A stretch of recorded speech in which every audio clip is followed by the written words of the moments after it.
There we go. We are officially live. Welcome into TNF. We have a damn good game for you folks. This is essentially a playoff game, right? This is going to go a long way towards determining who's going to win the NFC North, as well as where these two teams are going to be seated within the NFC. Lions are trying to stay alive for a 1 seed. Packers are I don't know if they mathematically could get a 1 seed if Philly keeps going on a run. At minimum, they're trying to get a top 2 seed themselves. So again, massive implications in this game. They are neck and neck-ish, at least as neck and neck as two division rivals can be this late in the season. Two of, at minimum, the very best teams in the conference. Two of, at minimum, the very best teams in the NFL going at it on a Thursday. Not a common occurrence. EJ, how you doing? I'm excited. This is a good one. People have been sort of pinging me all week like, hey, a good TNF game? It's like, it absolutely is possible. We just recorded a podcast this morning, which will come out later this week, and we talk about the strength of the NFC North, and we have two of the players that we're really focusing on. So it's going to be really interesting in terms of how they get it together. Plus, I have new toys in the studio, so nothing better. Christmas came early, got a couple of new monitors, kind of dialing everything in, but I'm excited. This feels like a good kickoff sort of to the holiday season now that we're through Thanksgiving. I have some new toys as well. My wife built me a new liquor shelf while I was gone in New York filming that Jets video. So we took all the bottles. Again, we just moved here at the start of the season, and I've had all of my bottles in my gear closet since we moved in because I didn't really have anywhere to put them. So she built me a liquor shelf for the background. Now I got to work on lighting it this week, but everything's out of the closet. They're up. And it's going to be a sick background as the season goes on. I do want to ask chat, how's my audio? I've been kind of finicking with it, or not. It's been finicky. I've been playing with it this afternoon to try to get it to the right level. But do I sound okay? Audio is great. Crank the volume. Okay. I'll probably crank myself up a little bit. EJ, while I do that, I don't want to say keys to the game. That seems generic. What's the main thing you're looking at here? This is going to be a great game. Both of these teams are strong on both sides of the ball, and there's a few key players. For the Lions, I'm really interested in Brian Branch and how they're going to deploy him. He really is a key to this defense. They move him around to minimize threats, but as they said in the pregame, Packers are one of the only teams in the league, I think maybe the only team in the league that does not have consecutive 100-yard a receiver who's had 100 yards in 2 straight games. So they spread the ball around a lot. So figuring out where you put your defensive ace is tough against the Packers, as it is on the flip side if you're the Packers defense going against the Lions, because if you shut one threat down, Jared Goff has shown the ability to get Jameson Williams involved this year. And obviously with Jahmyr Gibbs, we had questions about when he was drafted, mostly about his draft spot, not about the player. I would say at this point, it's paid in full. He is morphed into his, I don't want to say his final form, but really an ultimate sort of weapon form. We've seen it over the last 3 or 4 weeks where you run inside, he can run outside. He's a huge threat in the passing game. Tiniest crack, he is gone. That speed is really coming into play, but he's rounded out the rest of his game. So it's really interesting in terms of how they're going to take the stars on both sides of the ball and match them up against the stars on the other side. That's what makes this Thursday night game so good, is we've got firepower on both sides for, offense and defense. And I think what really gets me with Jahmyr is it's a similar growth that we've seen from James Cook over in Buffalo, right? Where, okay, he was this profile, right? He was the lightning to the thunder. But ever since he's got to Detroit, and this tends to happen with a lot of guys that go to Detroit, he's just gotten tougher. He's gotten more physical. He's become a better low red zone area weapon. I mean, Monty is still one of the best red zone finishers in the NFL, but like Gibbs has also gotten to be really, really good with it. He runs a lot harder now than I think he did, certainly in college, but especially early on in his Lions tenure, where it was very much like Jameer in between the 20s, Montgomery in the red zone. Now you kind of don't know what you're going to get in the low red zone with Detroit. And that's a good thing for them. Like, they're not super predictable in terms of how they're going to use both those guys. They're very scheme agnostic. And honestly, the one thing I want to see more from them is like put them both on the field together. Like, why not? Like, we see it sometimes, but not very often. I would love to see them kind of start working that package in there of like a 20 personnel, like 2 backs, no tight ends, all 3 receivers. Now what you going to do? Like, they got a lot of guys there, and I know they have a lot of mouths to feed, but I think they could be pretty good with that. Yeah, it's fun in that regard because you mentioned Buffalo and going back to Detroit, like Sam Laporta was this rookie phenom, and everybody was like, oh, he's going to be an absolute focus. It's been extremely quiet for the first half of the year, and Detroit is still sort of accelerating on offense. So when you've got that many guys, when Sam Laporta is your 5th option at this point, you're doing really, really well, and you are hard to shut down because, again, if anybody clamps down, and we see this around the league every week in, week out, defensive coordinators come in, they go, who's the guy on the other offense we have to shut down? We're not going to let Justin Jefferson beat us. We're not going to let James Conner in Arizona beat us. We're going to do one thing, and we're going to make them pivot so that they're not as strong. Well, if you do that with either one of these offenses, they can pivot to option 2 and option 3 and option 4. If you're talking about the Packers, you got Tucker Kraft, who's running like an absolute wildebeest after he catches the ball. Like, there's just so many multiple threats on both sides. It's going to be fun to see who can get hot, stay hot, who the defenses can key on, and who they really want to key on, who they identify on film as really the straw that stirs the drink. Which is probably as good of a segue as I'm ever going to get to bringing up our underdog entry. As usual, I did not show this to EJ beforehand, so EJ's reacting to this at the same time as you guys are. I went all hires this week because I kind of feel like this is going to be a very offense-oriented game. No kickers. No kickers. I thought about it just to piss you off, but decided against it. Right, exactly. You have to at this point. So I look at all the weapons the Lions have, and I think Green Bay's defense is good, but it's almost impossible to shut these guys down. And I look at all the defensive injuries the Lions have as well, and I kind of feel like neither team is really going to stop each other super well in this one. So I got Jordan Love higher than 253.5 passing, Jared Goff higher than 256.5 passing. So I think both of them are going to have in the high 2s, maybe even low 3s. I got Amon-Ra at higher than 6.5 receptions. Jaden Reed at higher than half a touchdown, either rushing or receiving. And he could score both ways here because he's Jaden Reed, and they use him as both. And then the aforementioned wildebeest, Tucker Kraft, 35.5 receiving. I felt like that was a little bit of a value. I thought about Laporta as well, but I don't know. This kind of feels like one of those games where LaFleur looks at a Lions team that has had, I don't know, every single linebacker get hurt at one point or another and be like, I think I could pick on that with Tucker Kraft. He's not a typical tight end weapon. Again, we recorded a podcast earlier today, and one of our points, spoiler alert, is talking about Brock Bowers and how he's playing football for the Raiders and really where he fits into the NFL constellation of stars. Tucker Kraft is a completely different animal. No, not necessarily less effective when he gets the ball, just does it in a completely different way. And, that's what makes football great is there's no one right answer, but Tucker Kraft has really developed his game as well. We talked about Jahmyr Gibbs on the other side, really coming in, being extremely good at a few things and then widening the scope of that. Tucker Kraft, same way. I don't want to say he was a one-trick pony coming in, but he was definitely viewed in a very sort of linear scope. And, now in his second season, he is also developing, blossoming, whatever you want to call it, and really a much bigger part of the Packers, focus on offense than certainly I thought he was going to be preseason. So really cool to see. Saraka says it's crazy that we had multiple guys in the 2010s that would go for 400 passing yards per week, and we didn't even think it was abnormal.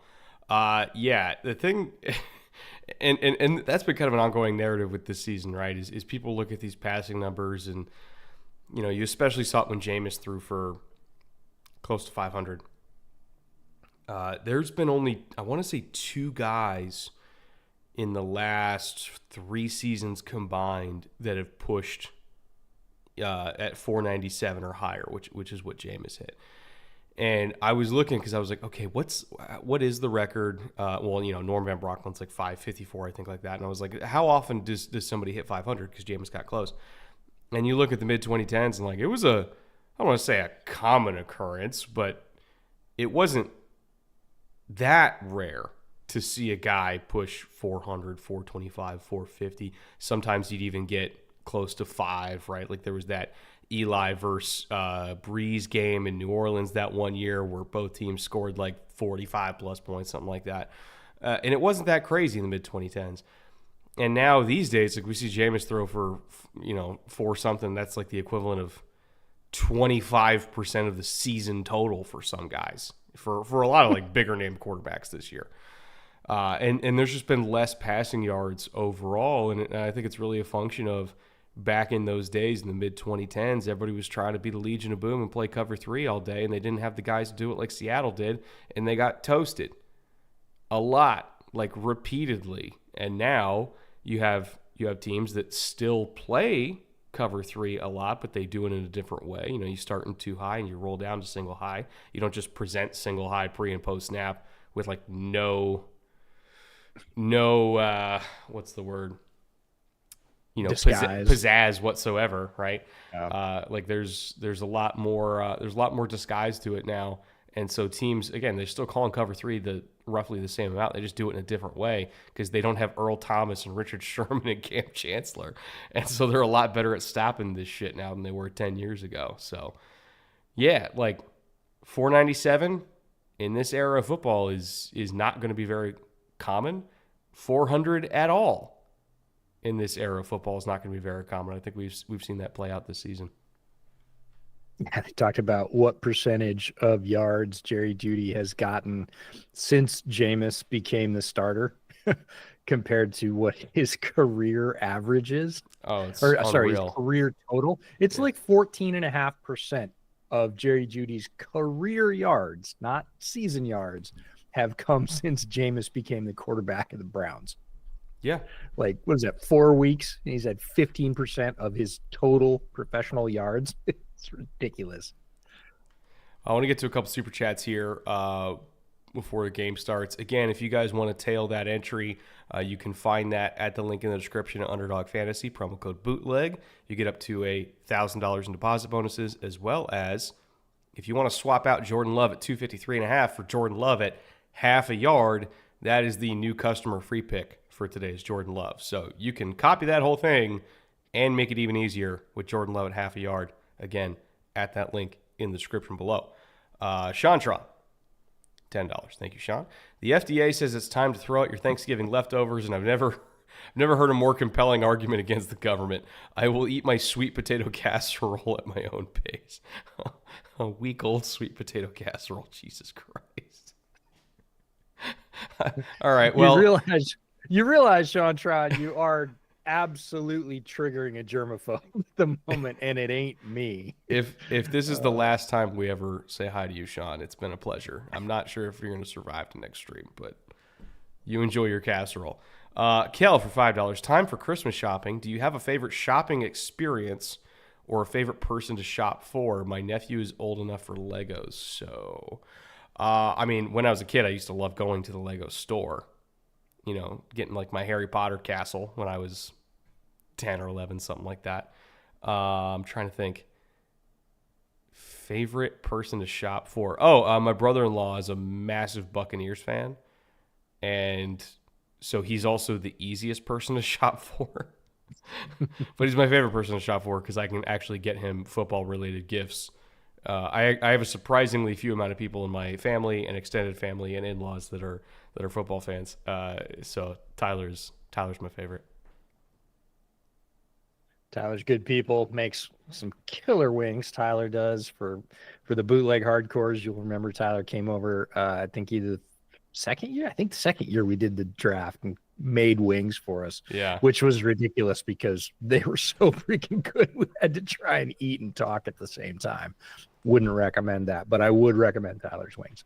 For me, yeah, a couple of my nephews are of the Lego age and still really excited about that. So it's cool. You get to go back to the toy aisle and cruise up and down, and and then it's always I love getting stuff for my daughter because she just gets super excited about certain things, and it makes it easy around the holidays. Because, like you said, some people they're like, "Yeah, I'll take whatever," and you're like, "Well, could you narrow down whatever's kind of why?" It seems like my daughter has some sort of rotating interests that really peak around the holidays, and that's what she wants. Like pure and simple, that's what she wants, and it's always cool to be the person that gets that gift. So I like that one. Yeah, my godson's kind of like that too. It's like just stick to dinosaurs and monster trucks, and I'm the favorite forever. So it's like, hey man, Awesome. whatever you want, bro. Yeah. McPain train for $2. The football just got serious, boys. Go Pack, go! I'm actually curious how many Packers fans we're gonna have in here versus Lions fans. I haven't looked at our state by state metrics. No, I think a fair amount because it is a good game, right? Yeah. It's the only game on, and it's a nationally televised game. The fans of teams are always like, man, the Packers aren't getting enough credit with blah, blah, blah, or, my Giants are whatever. And then they get a nationally televised game. They get a Sunday night game, a Monday night game, or a Thursday night game. And it's the only game in town. And everybody shows up to say, okay, we're going to show them tonight's the night. We're going to, and so I think there'll be more than a few. Yeah, if there's any team that I think has gotten plenty of the spotlight this year, it's the Detroit Lions. It's like the 5th primetime game they've gotten this year. I think we're all pretty fucking familiar with them at this point. Connor Grodowski for $5. Thank you, Connor. What do you think of episode 1 of Hard Knocks? Of course, Tomlin and John were great. Culture in Brown seems great now that Badman is down, while Zach seemed okay. I have yet to watch it, which I know if Cordova's watching this, he'll be upset by that. I just flew back from New York last night. I landed at like 10 p.m. So I haven't watched it yet, but I plan to probably after this stream as like my wind down before go to bed television. And then I will be sending copious notes to Andrew to give him my thoughts, but I can't wait to watch it. Have you watched it yet? I have not. I've been setting up the office, but when we see Cordova, we're talking about Andrew Cordova, formerly of the Chargers social media team, now working for NFL Films, and he is involved in the production of this particular version of Hard Knocks. So yeah, he is both expecting us to watch and expecting notes after we do. Cordova is great, super creative, one of my favorite people in the business. Really, really like Andrew.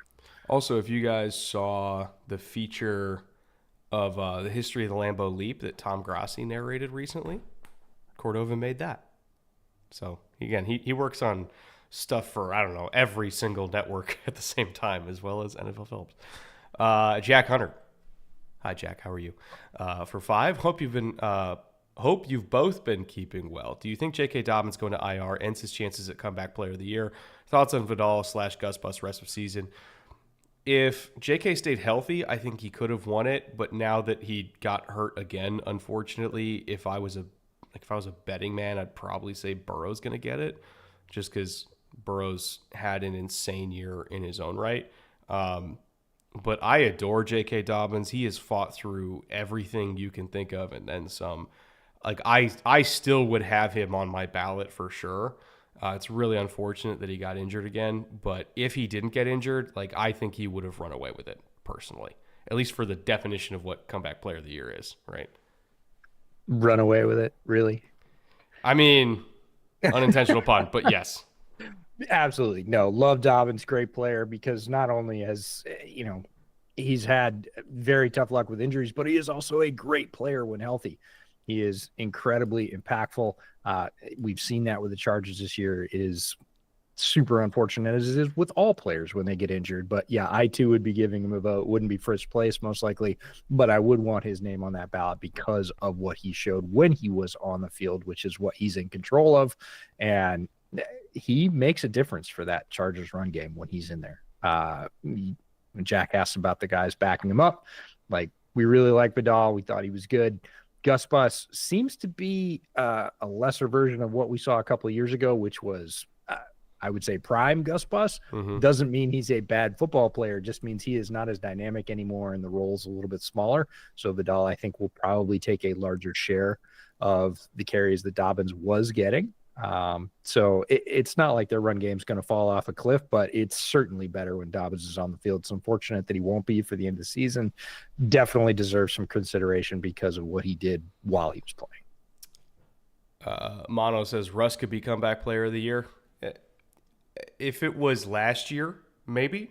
Yeah. But it felt like they really wanted to, and I mean, when they sent out the new rules for it, they kind of want to move away from the whole, like, oh, you were shitty and now you're not winners, like the Joe Flacco's of the world, where it's like Joe Flacco didn't get hurt. He was just bad. And then he played a stretch for the Browns where he was good. And then they gave him the award. They kind of want to move away from that. And I think really focus on guys coming back from injuries or disease or anything of that nature. So yeah, by 2023 rules, Russ probably would have won it. By 2024 rules, I highly doubt it. Highly doubt it. Just vibing for 50. Thank you once again. Welcome back again this week. Just vibing. I get whiplash from going to watch OSU on Saturdays to Minnesota on Sundays in terms of coaching staffs. Here's my thing with Ryan Day, by the way. Like, okay, yeah, you can't lose to Michigan at home when you're 20-point favorites and they're like a 6-win team. Like, you can't lose that game. You know what really got me about Ryan Day was during the fight when all that was going on. Yeah. You're watching your players get pepper sprayed and your own assistants get pepper sprayed. It wasn't just the Michigan players that got hit. It was the Ohio State. Like, they first sprayed the Ohio State side too. So you're sitting there. You're watching your players strap their helmets back on because they're going to go fight. You're seeing pepper spray from the cops. Shit is chaotic everywhere. And you stand there and do nothing. Like, absolutely nothing. So that was, to me, beyond just the loss to Michigan, that was the fireable offense. It was a stunning lapse of leadership. It was him completely losing control of his team on his own field. Like, Sharon Moore stepped up and did more to kind of get his Michigan guys back in the middle of doing an interview, a sidelight interview, by the way. So Ryan Day, it beyond getting fired for losing to Michigan, you should get fired for losing control of your own team on your own field. That was just awful to me. Somebody had a picture of Ryan Day and they captioned it. This was right before the game last weekend. Said, he looks like that assistant manager down at the Honda store that's going to make you a great deal on an Accord before the first of the year. And I was like, oh God, that's just a little too spot on. Yeah, not great. Ryan Day has been very successful when he hasn't played Michigan. Bottom line. Mm-hmm. That's not great. And it always felt like he was trying to be a coach that he wasn't. He was trying to be some of the coaches that came before him at Ohio State. He was trying to be coaches that were across the sideline from him that coached for Michigan. Like, he was trying to play a coach, not just be a coach. And I think that just wears thin after a while. And like you said, it's not just one thing. It's not just losing to Michigan. Obviously, that's a big thing. It's not the only thing. Yeah, and unfortunately, you coach in the one school where it doesn't matter if you even make the playoffs every single year. If you lose to your rival, it's done. And that's one of the only rivalries I could say that about. Like, Nick Saban, if he was still winning natties but lost to Auburn every single year, I think Bama fans would have been okay with it. Like, they truly would have. Like, if he was still winning natties, if he lost to Auburn every single year, like, they would have absolutely not enjoyed that, but they'll trade that for national championships. Ohio State and Michigan is like the only college rivalry I could think of where the national championship is less important than that one game. Like, truly less important. I can't say that about Alabama, Auburn. I can't say it about any of the Florida schools against each other. I can't say it about Georgia, Tennessee, or even Tennessee, Bama. Like Tennessee would exchange losing to Bama for a national championship, and other way around. Michigan and Ohio State cannot.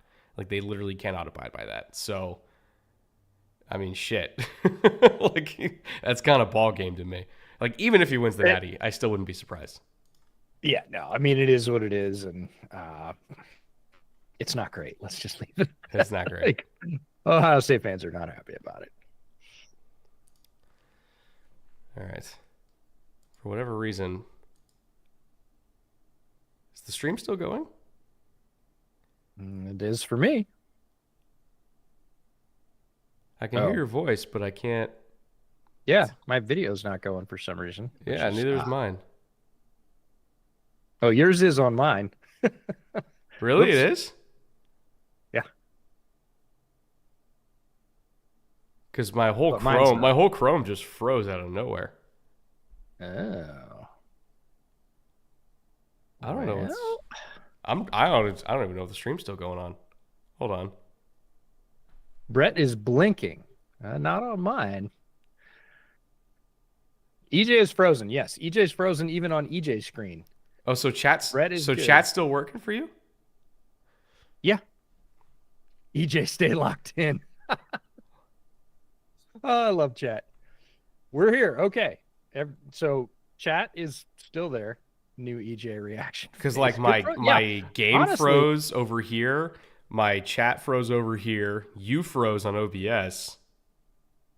Okay, maybe it's an OBS thing because the feed we run OBS off of is still running, and you're still running on YouTube.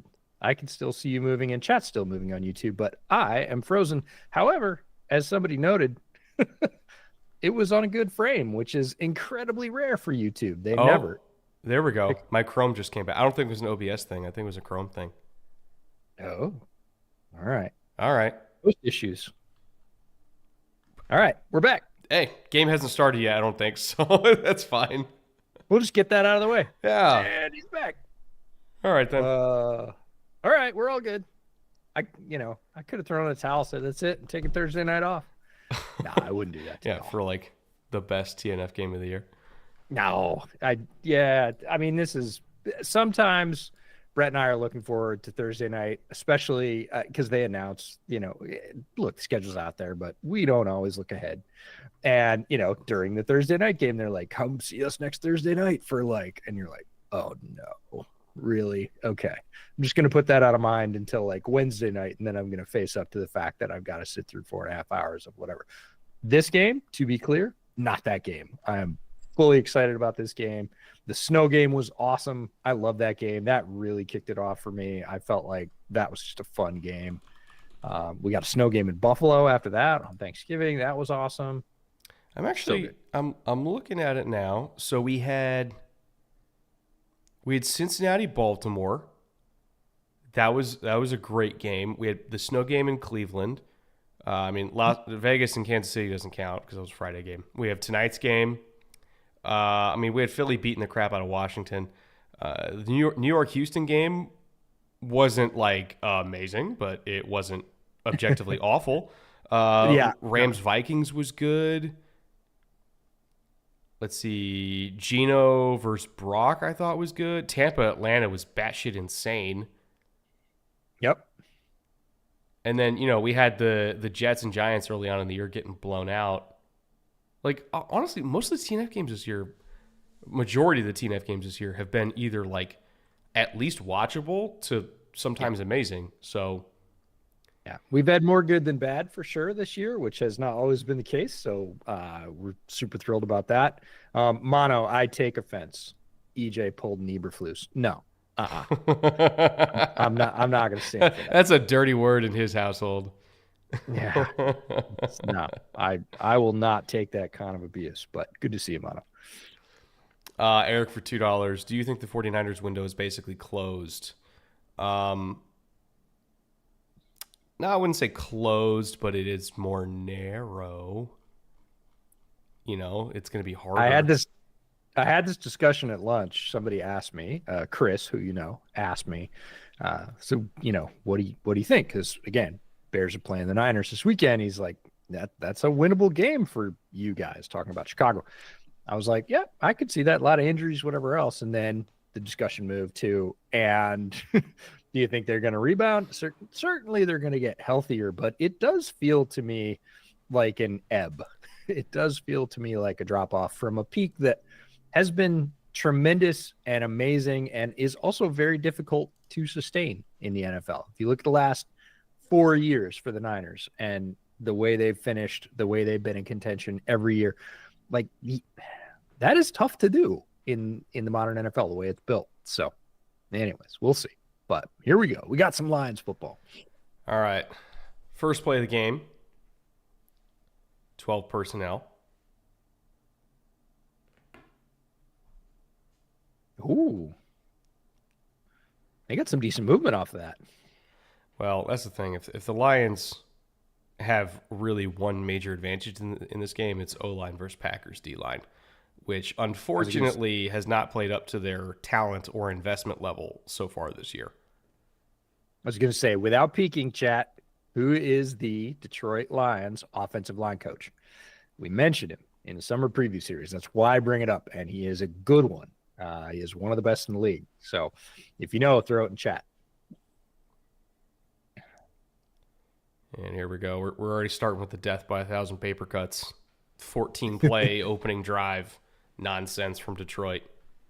Yeah. It is way too early for you to get dinner. No way. Not yet. Hey, man, I'm hungry. I want to eat. Oh, you're talking a little. It's like 5:15, and he's like, no. Yeah. Dogs, cats, it all cranks up the same way. They're all like, hey, 15 minutes earlier every day, and I'll get an extra meal one day. Well, thank God I did Amon-Ra higher on receptions. I'll just say that. Looking sharp right off. Again, execution is a strength of this Ben Johnson offense. You do not see them, for the most part, shooting themselves in the foot. There will always be penalties on a unit, but they, I would say, suffer less than most by far on a regular basis. That's a credit to Johnson, his system, to Goff for his translation communication to everybody else out there. And just how comfortable they are in it. Ooh, nice defense by the Packers.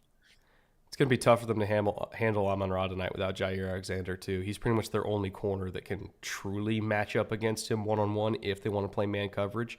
Not that it's a super man coverage-heavy team, but if they ever wanted to play a little bit of man, they only have one guy that could really do it, and it's Jair, and he's not out there. So I expect this to be a fairly cover 3 heavy game plan for Packers, because that's probably all they could really do tonight. Yeah, that one was stride for stride, hand in the pocket. Really well played. Oh, you got a tackle versus Montgomery. Oh, boy. He's always had such good feet for a big back, too. Man. Yeah.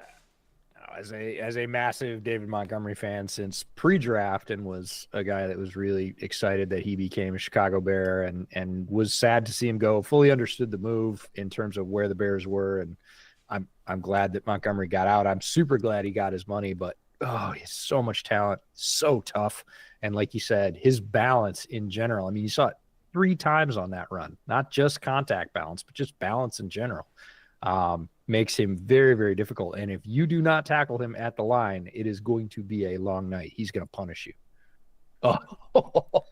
Oh, Jameer. Oh, that that's was filthy. mean.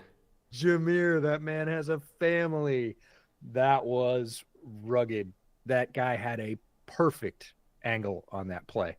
Until he didn't. Yeah, until Jameer went, whoop. Nope, I don't think so. I honestly, if you're drawing it up on the whiteboard and you had to put an X near the O, like, you would have put it right there, but that doesn't make it a fair fight. I think we're on play number 7 already. They're just. Oh, J-Mo didn't catch that. Nope. Valentine shook that loose. Oh, just to remind you, there is a Valentine and a Ballantine on this defense. Yeah, because of course there is. Because of course there is. Consteve for $2. EJ didn't wear a Packers shirt. Can he go shirtless? EJ will never wear a Packers shirt as long as he lives. He will wear any team in the league except for that one. I'm not even sure he owns anything that's green that doesn't say Ireland on it. I do have the green shirt that Ahmed sent me, which is the "You'll Shoot Your Eye Out" from Ralphie and A Christmas Story, but that is about as close as we're going to get. I did wear a yellow Underdog shirt during our Packers summer preview issue, so there have been concessions, and if you don't think that's a concession, that's okay. We're not negotiating. So basically, he'll wear one if you pay him, is what he's saying. No, he will not. He will not wear a Packers shirt. It's not happening. Nice big cross to JMO here, by the way. Yeah, no, I will wear shirts from just about every team in the league, but Packers shirts I will not wear. I have respect for their franchise. That does not mean I am going to don a Packers shirt. Ooh, they rolled out the defensive vulnerability tool. So I remember I was talking to Sam, who does the Next Gen Stats broadcast for Amazon. And he showed me this tool, and it's like a machine learning thing that basically looks at defender positions and predicts the coverage. And it'll show a little superimposed square. It looks like they're doing it in the red zone here, like a superimposed square on the field of where the vulnerability in the zone coverage is going to be. Like pre-snap, so you can kind of like have your eyes there to watch the void open up. It works really, really well.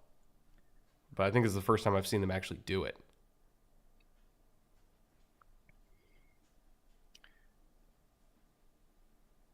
Unless they rolled it out for the Chiefs game. I don't know if they did, but... Yeah, I didn't watch a ton of the Black Friday game. I watched a little bit of it in real time. I went back and watched it, but they don't... the NFL doesn't have all the bells and whistles on the replay.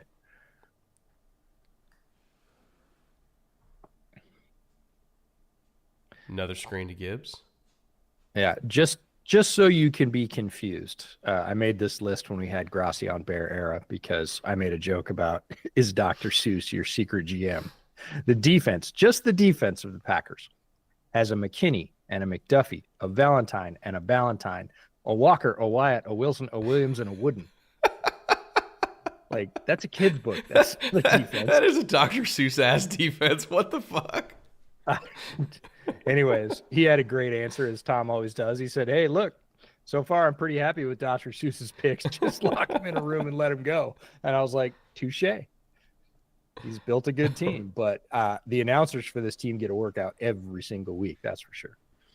And that's just the defense. We're not even talking about the offense.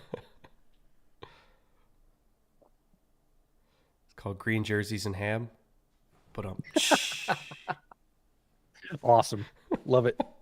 Love it. It's tremendous. All right. Give me another Amon-Ra catch here in the red zone. Let's just knock this all out in one drive, shall we? Oh, really? Nah. They're calling defense. Patrick, we'll see if it was early or not. There was definitely a shot. He threw him into the contact. The ball passed. He literally threw him into the contact, and it was pretty light contact. Yeah, well, underthrown deep balls. Man. Yeah, I'm interested to see the call here because that didn't look like it necessarily in real time, but let's take a look. And just to be clear, if Tim Patrick is like option 6 for you, that's unfair. Yeah, you're doing okay. Oh, they're looking at a hold, not a defenseless. Yeah, okay. Yeah. They're looking at impeding him before the catch. Yeah, it wasn't the okay. So what we saw on the TV angle, which is again why watching all 22 versus TV angle is important. The end of the play was the big flourish. That's not, penalized and shouldn't be. It's not a penalizable offense. Is that a thing?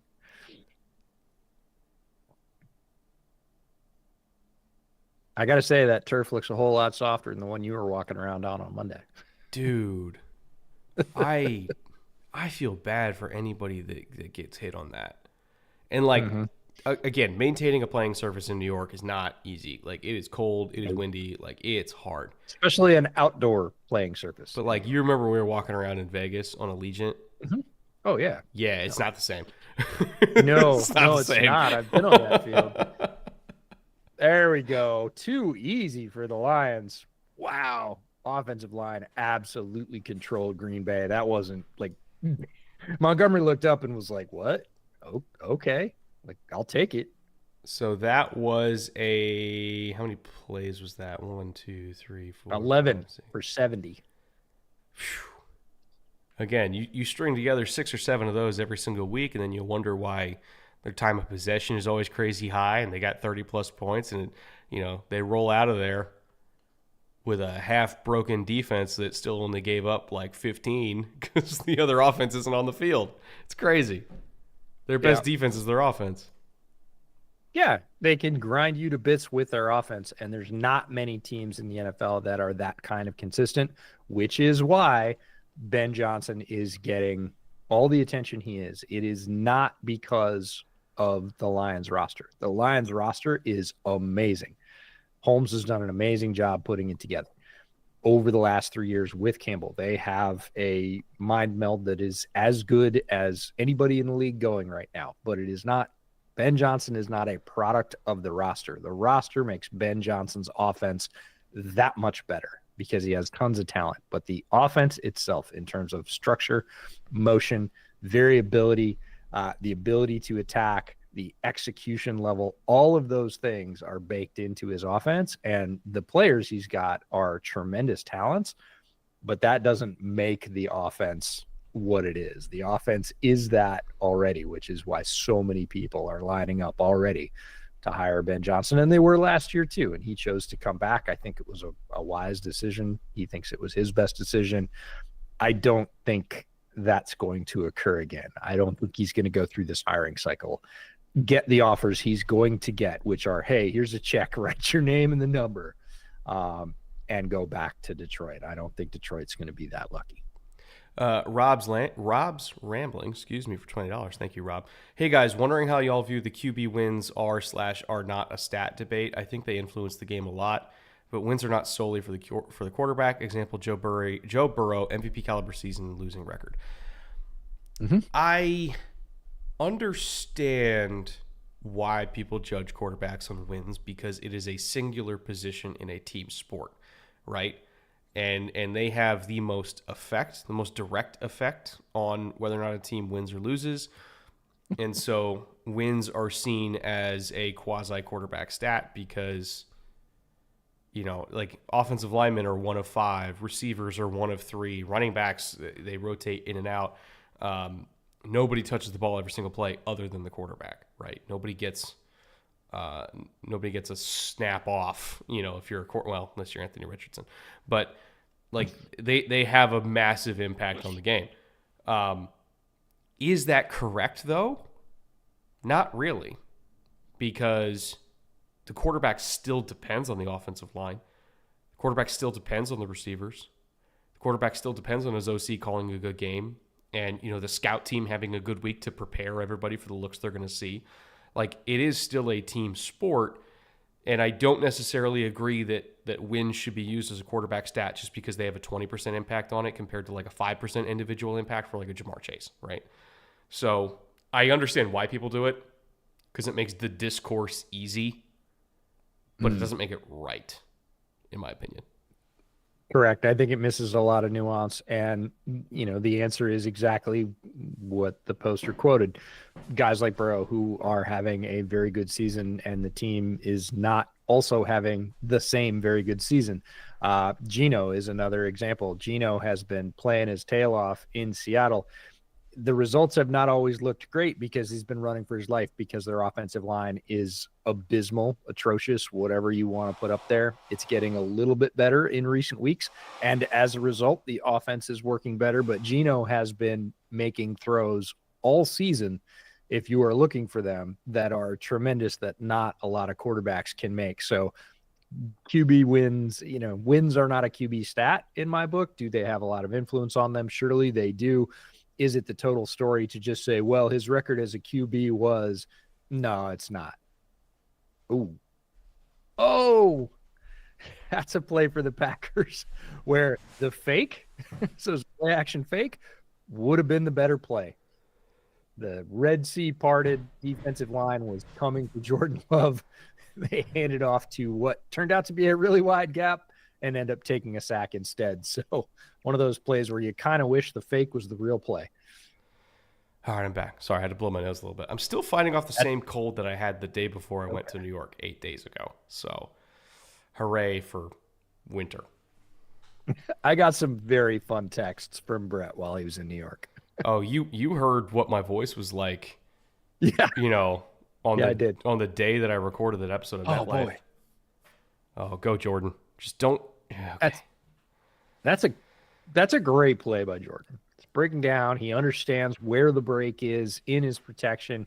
He gets through it, puts his eyes up one more time, and then goes, nope, that's it. I'm going to take what I can get. And that is a positive play. If we talk about runs from the quarterback position, that was obviously not a scheduled run, a designed run, but that is a good run from the quarterback position. Keeps your team ahead of the sticks, keeps you out of a negative play. That's the kind of run you want to see. And he doesn't take a hit at the end, which he doesn't always have control over, but he did there. That's a good run from the quarterback position. Man coverage look pre-snap on 3rd and 9. Are they going to give him the slot fade? Oh, man. Yep, there's the flag. Okay, I was going to say, very rarely do you see a receiver on the ground, the ball go 15 yards away, and there not be a flag. Yeah. Unless you're a Jets fan, then you see it all the time. Branch is a super aggressive defender, and he's going to get his share of those. And just like we've talked about all season, Matt LaFleur being comfortable with Jordan Love's aggression from the quarterback position, throwing the ball downfield, giving his guys chances, and that generally it comes out better. Like defensive coaches are going to live with Brian Branch's DPIs because he's going to make a ton of plays for the defense as well. And occasionally, he's going to get flagged. Not a bad flag. Like give that guy, a pull on the hip, blow him down because you got beat. Like you flat out got beat at the break. If they miss the pull, he fell down. So unlikely, but if they miss the pull, you get away with it. It works. That's cool. Your other option is let that guy go for a 1.5 yards open at the break. Let Love hit him and see how big the play is.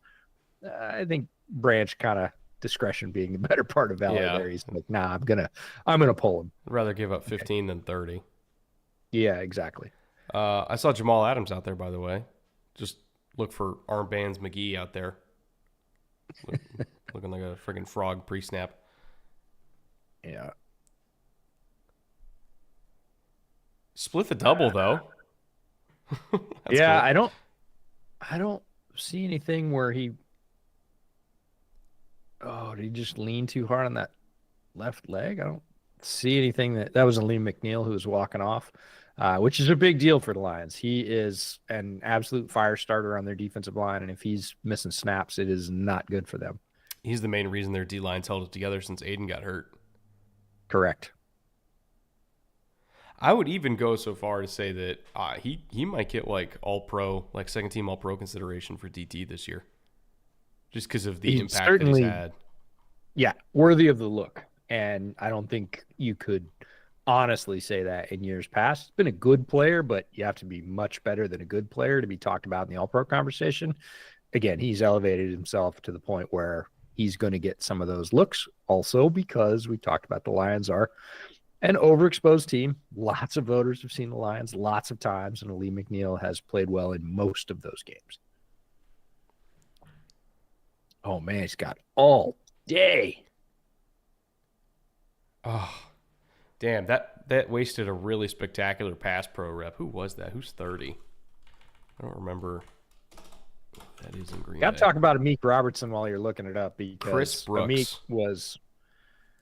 Amik was one of my favorite players coming out, and size obviously going to be working against him, but just a dog mentality. And, started his career with the Raiders, ends up on Detroit, and we highlighted him in the summer preview series as a defender who matched Dan Campbell's sort of ethos thread for thread just perfectly. And he's played really well for Detroit this year.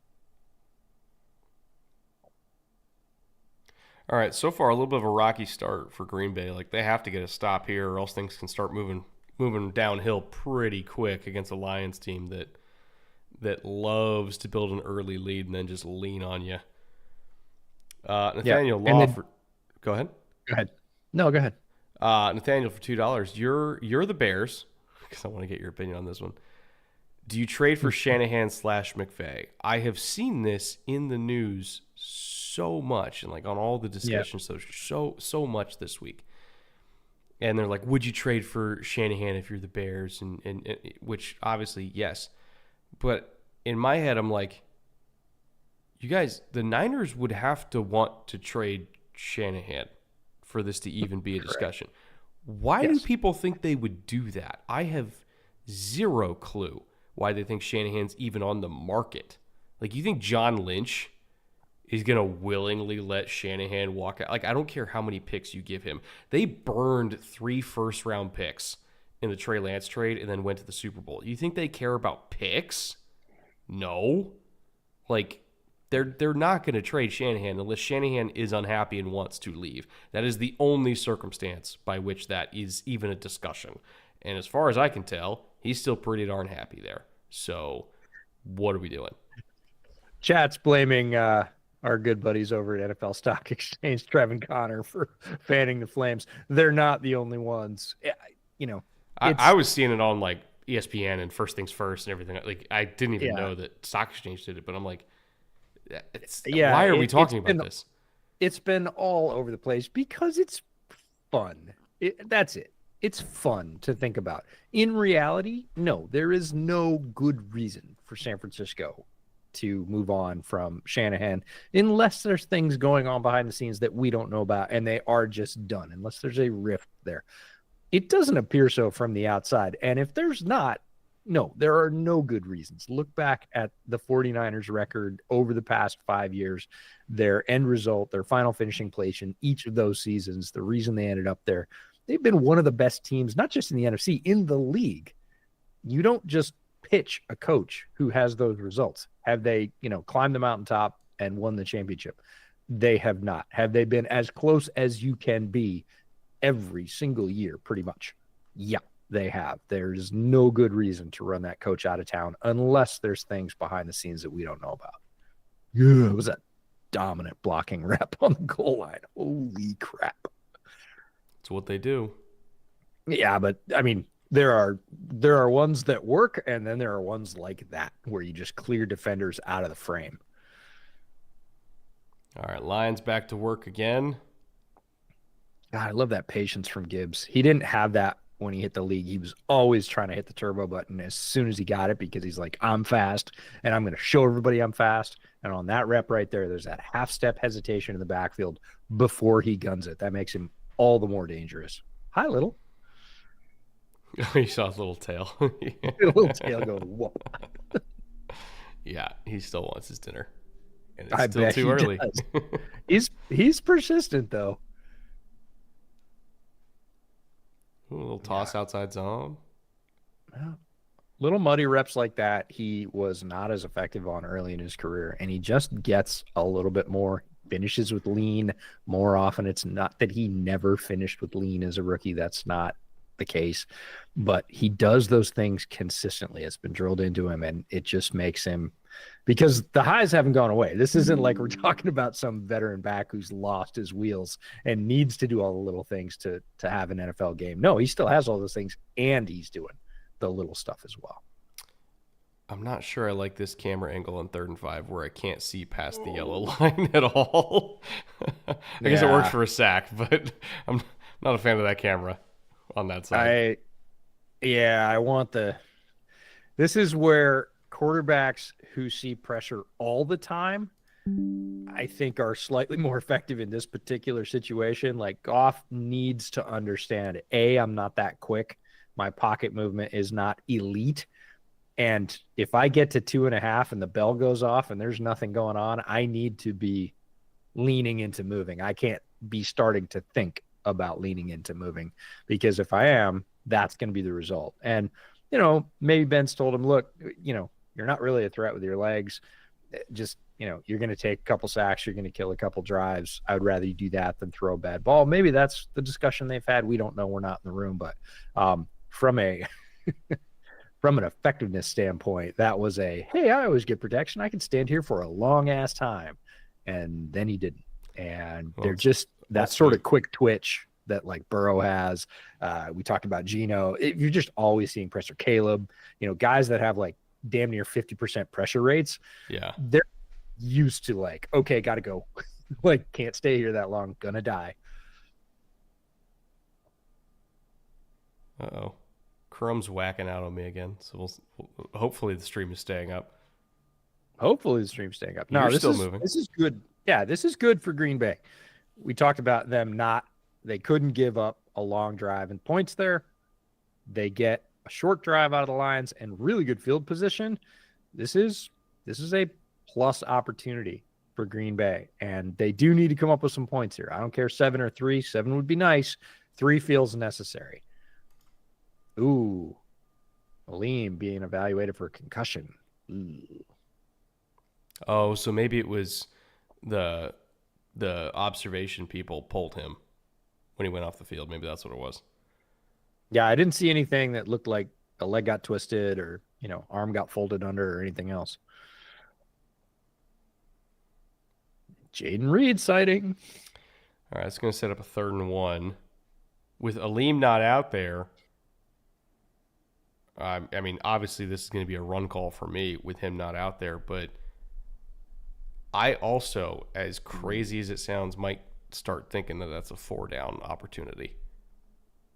Like, run it once. If we get 6 inches, run it again.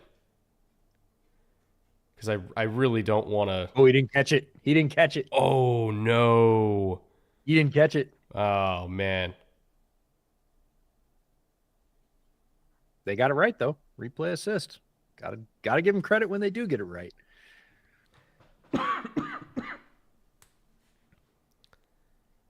Well, still, I mean, from the 50, even from 5 yards out, I still might consider this a 4-down thing. I really don't want to give Detroit the ball back right now. Oh, nice rush.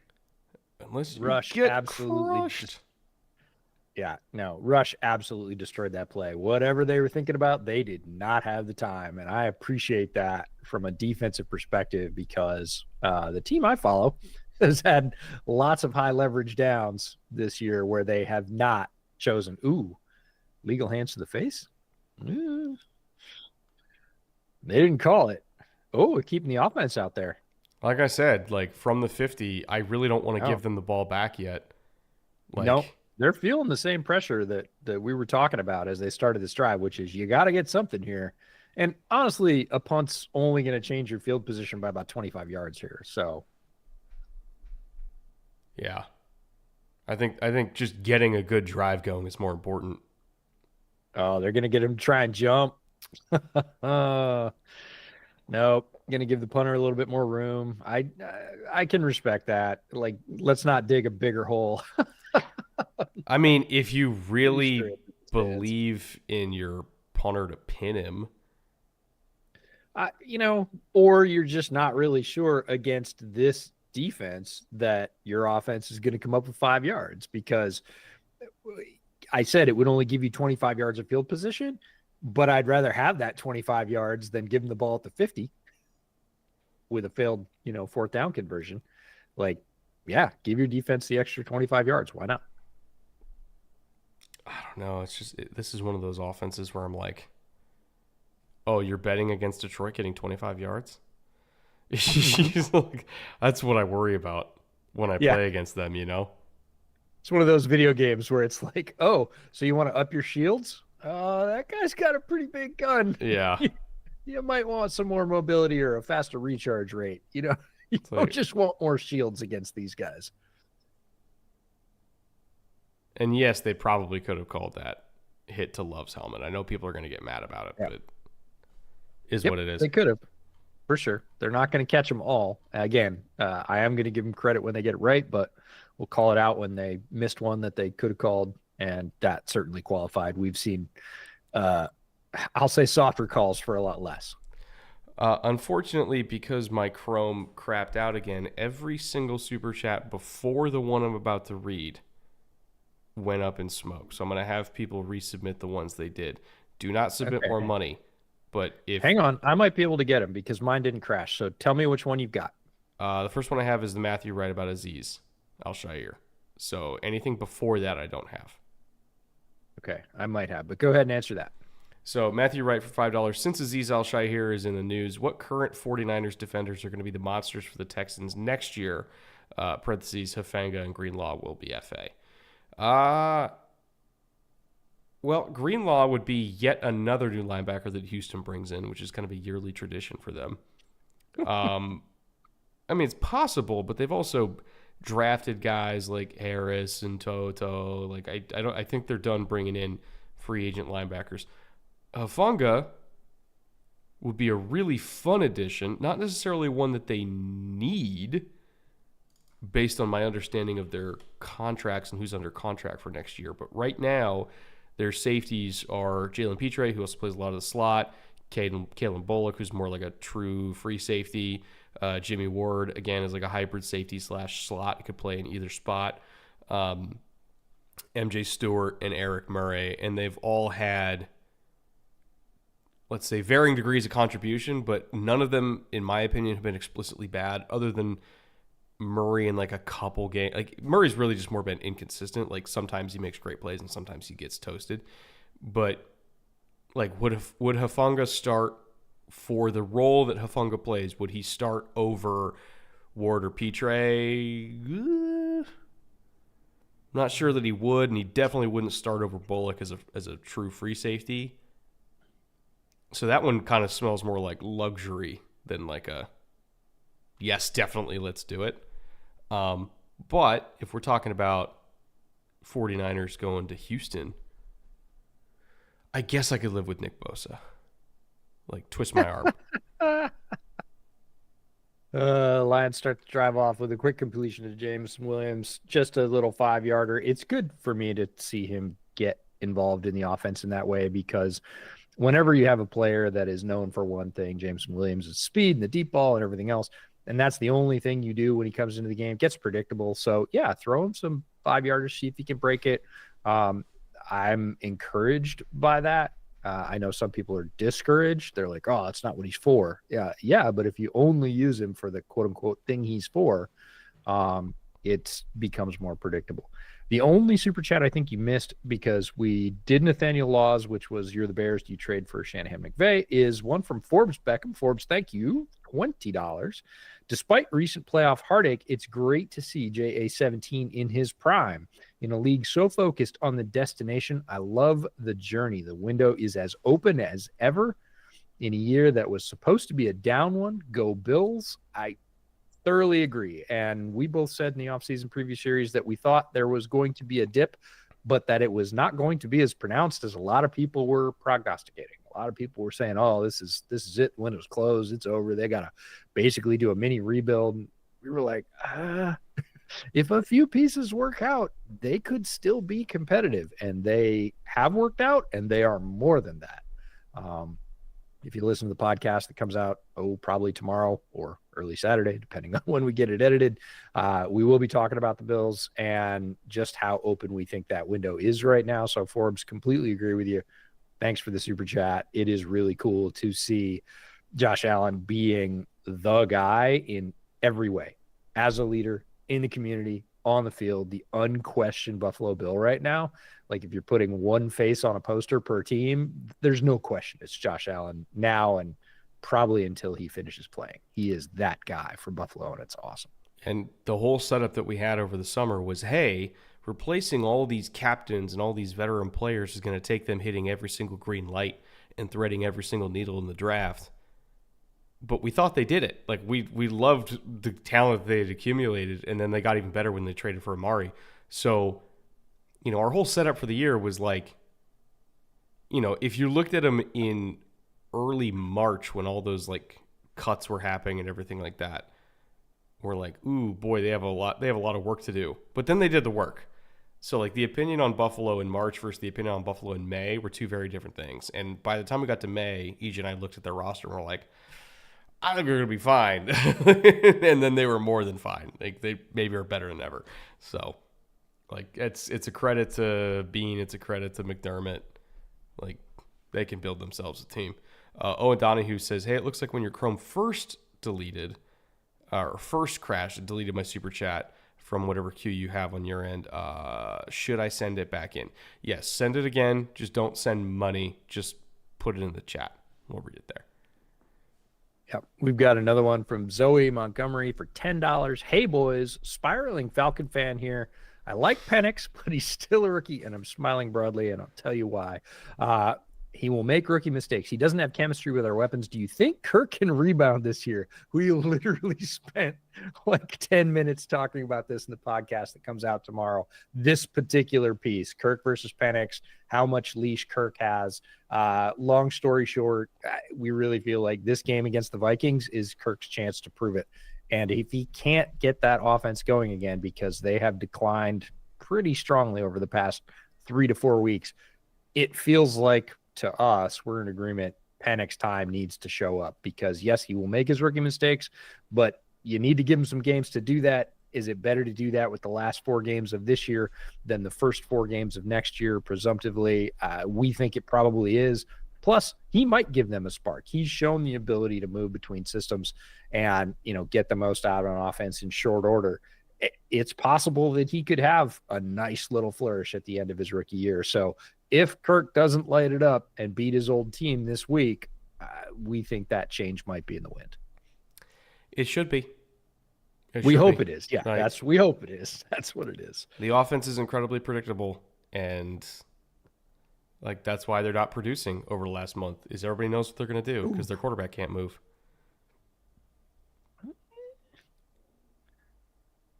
Also, I just want to see Penix out there. Penix is just really good.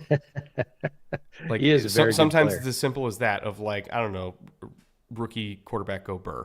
That's I just want to see it, Yep. Yeah, if you want the entire argument for why, that last play from the Lions is our entire argument why Kirk should probably not be leading the Falcons. He can't do what Goff just did right there. Mm-hmm. The stretch handoff to the outside on 3 steps worth of sprint, he can't do it. He literally can't do that. So if you're the Falcons, you can't call that play.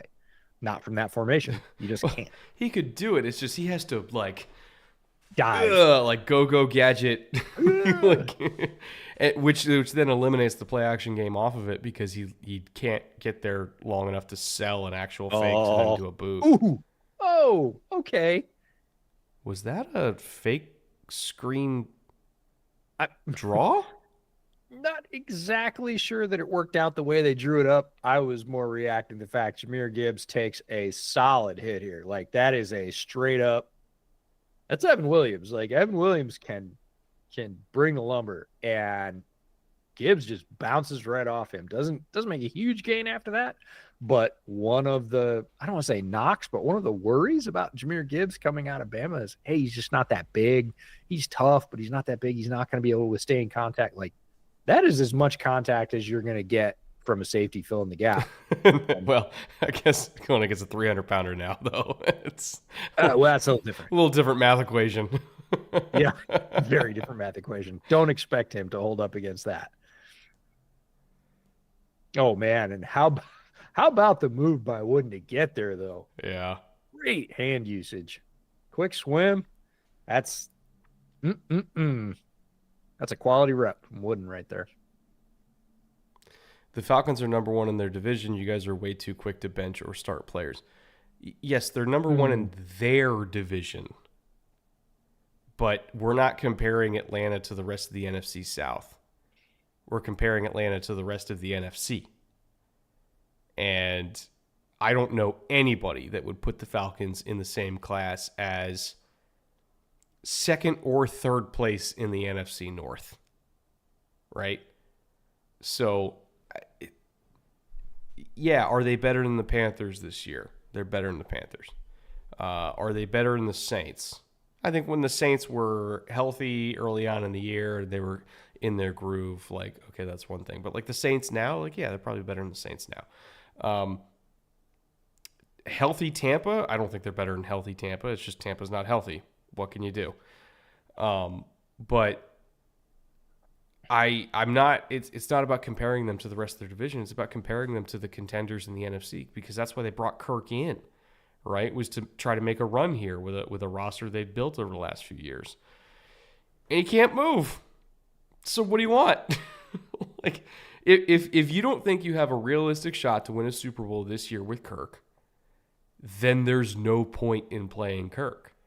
The whole point is to now get Penix valuable reps and experience for the future so that we can have a realistic window with Michael Penix while he's cheap on a rookie deal. And we'll figure out what we're going to do with Kirk's contract.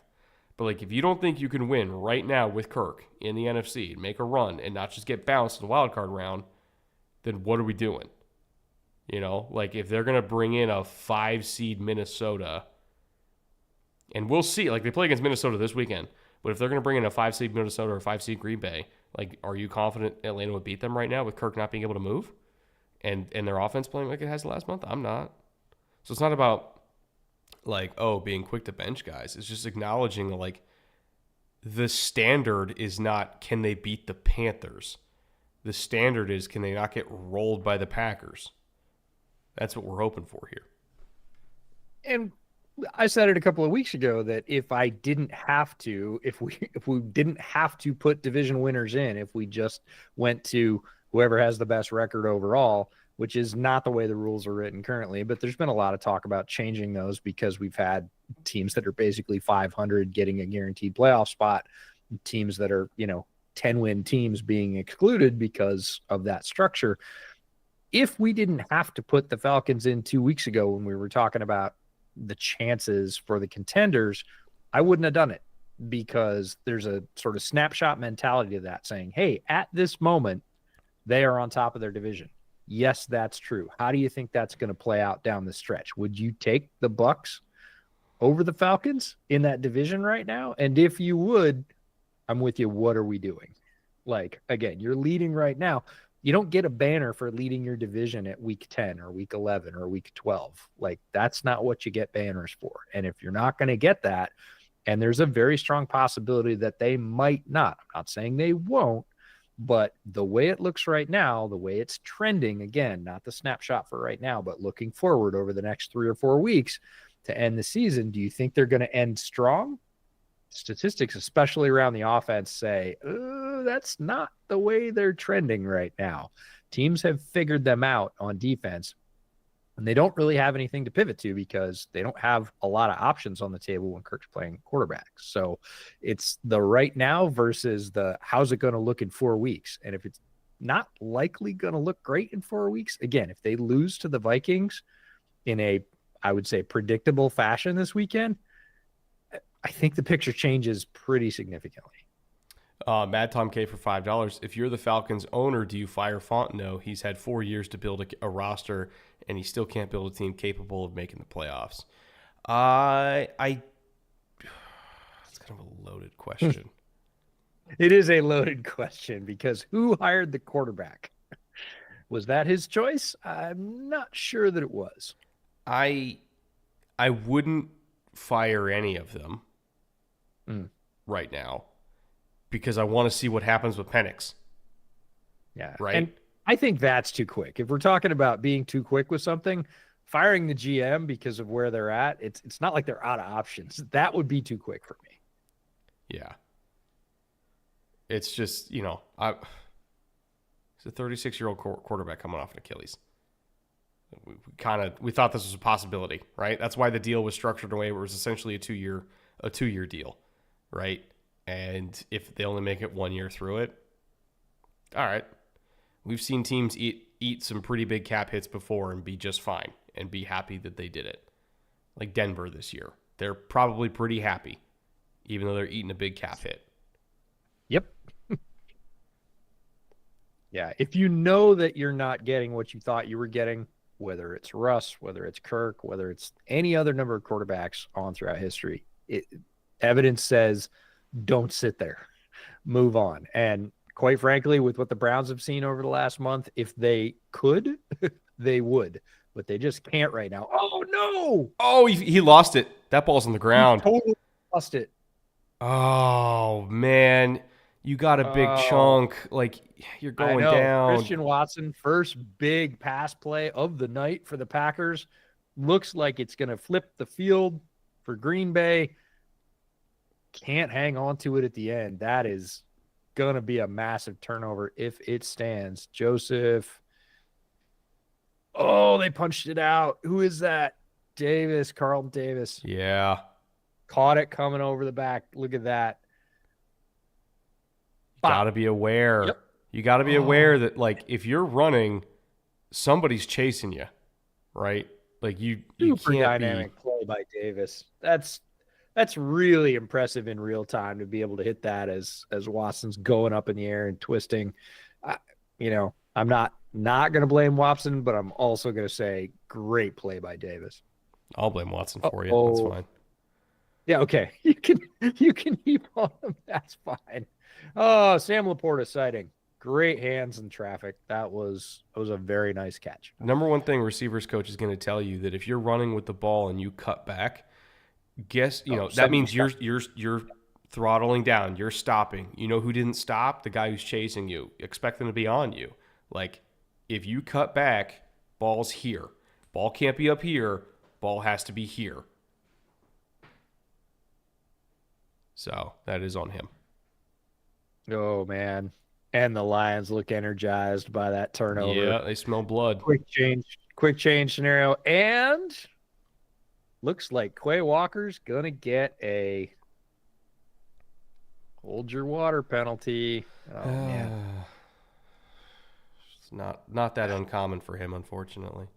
I know, but you got to be disciplined in these scenarios because we talked about it. Nice little wink from the offensive lineman. Got him. Oh, that's classic. I'm so glad the camera caught that. As good as Verse would be in Atlanta, I don't think he single-handedly fixes their problems at corner, linebacker, and heft and power on the offensive line or Kirk's lack of ability. You're not wrong. Verse wouldn't fix it. Wow, he really did fucking sell that, huh? Oh, Skipper, no. He poked him. He headbutted him. He really did sell that. As soon as he took one hand to the chest, he exploded like he stepped on a stick of dynamite. That was Oscar worthy. That's great. That's impressive. But you gotta hold it together as the linebacker. It's hard to do, but you just cost your team 15. Oh, great blitz pickup. Oh, throw didn't work out, but that throw wouldn't have even happened without the running back blitz pickup. I want to see a replay. That was so sick. That was Monty just giving up his whole body for the cause. Yeah, no, he exploded this guy. Watch this. A whack. But no, I agree. Verse would not solve all of their problems, but he would be their best pass rusher. So yeah, there's that. Well, there's your draw. There's your draw. Well defense by Green Bay. Nothing happening there. Nathaniel Law for $5. Well, you see, Brett, it's very simple, actually. I want them to, so they should. Yes, that should be celebrated. I appreciate you celebrating that with Super Chat. It's not an uncommon opinion here at Bootleg headquarters. Yeah. Brett's like, I like it, so we should do it. A lot of times it works out, so not going to get mad about that. Uh-oh, who set it off? Oh, Van Ness. He hasn't worked out like I thought he would, unfortunately. He's worked out a lot like I thought he would. I had a good grade on him. Yeah, I did. I had an okay grade on him. I didn't have a bad grade on him. I didn't hate him. People are going to say, oh, you hated Van Ness. No, I thought he was overhyped. He reminded me a lot of Chenal, who had not set the lead on fire. I think Chenal's been more functional in his role, and Van Ness hasn't even sort of climbed to that level. So to me, with the pick they spent on him, he doesn't feel like equal value. Well, Jake Bates lines up for this $4.99 super chat from the Bears fan. Any advice to stop procrastination while making content? Brett, you want to take the first swing at that one? Because I have answers, but I know you do too. It's hard. I'll say that right off the bat. Like, it is a difficult thing when that happens.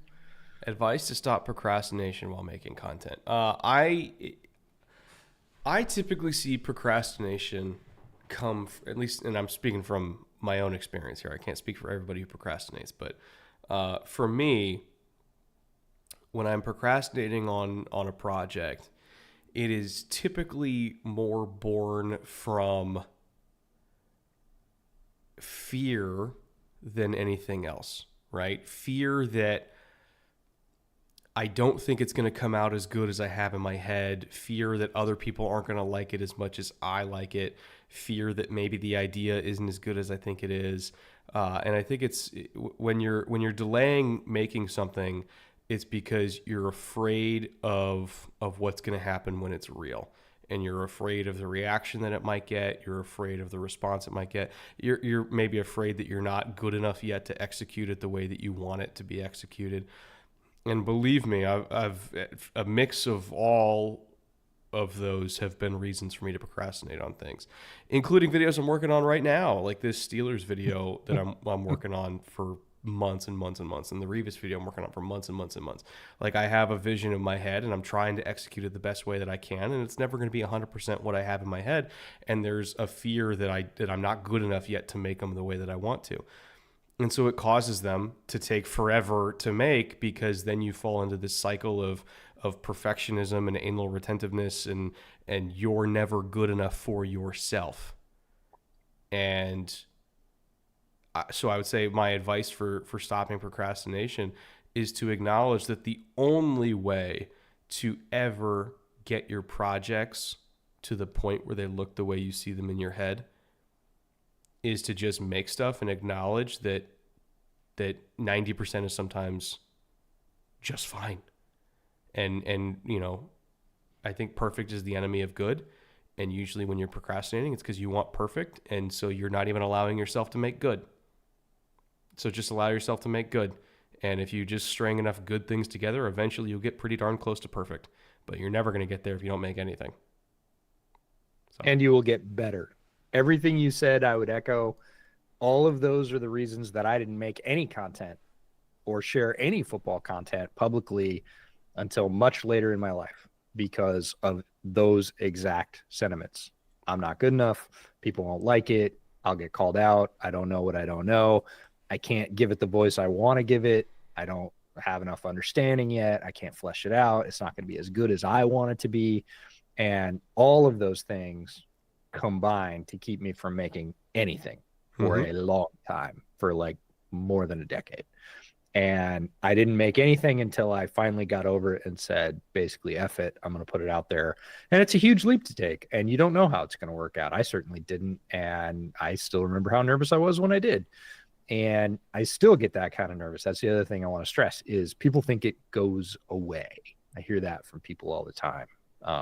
You know, oh, are you super comfortable doing this? No, I'm still uncomfortable doing things I do regularly and new things, especially new things.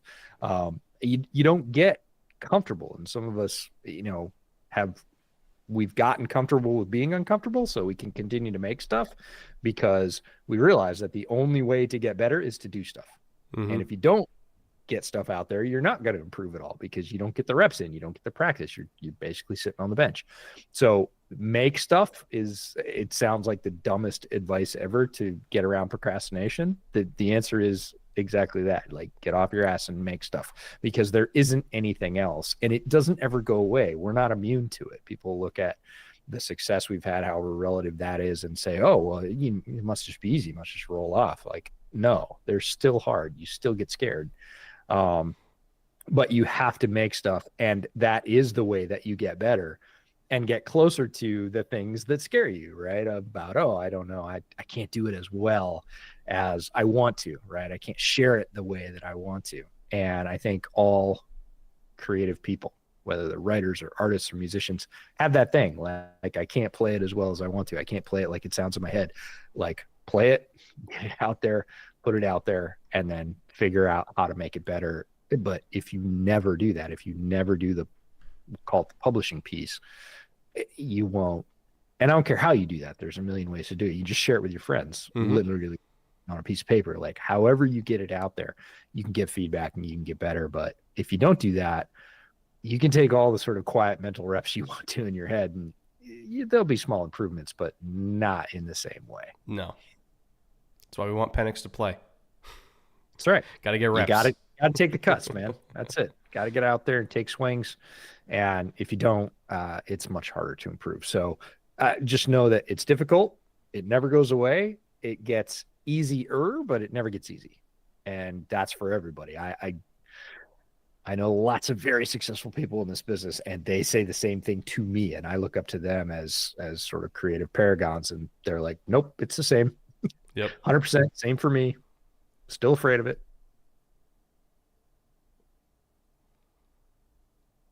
Meanwhile, Packers decided that, okay, we can't block them in the pass rush, so we're just going to run the ball. And it's working. We don't want to get Jordan Love killed as quickly. We need to save him for a couple of those shots down the field. So we're going to take some pressure off him with a running game, not because he's not good or not capable, but because he can only take so many hits tonight. So they're showing Josh Jacobs stats, and I saw something interesting this week, and it was, leading the league in rushing is Saquon, and then second place is Henry, and third place is Josh Jacobs. And then the fourth leading rusher in the NFL is Saquon just in the second half. Yeah. Yep. That's, if you're talking about why a running back should be in the MVP conversation as a real thing, that's why right there. And that's the thing, is like Jacobs has been awesome. And most teams would kill to have a veteran running back pickup that is as productive as him. It's going to end up with like 1,400 yards, and he's still third by a mile. It's insane. Yep.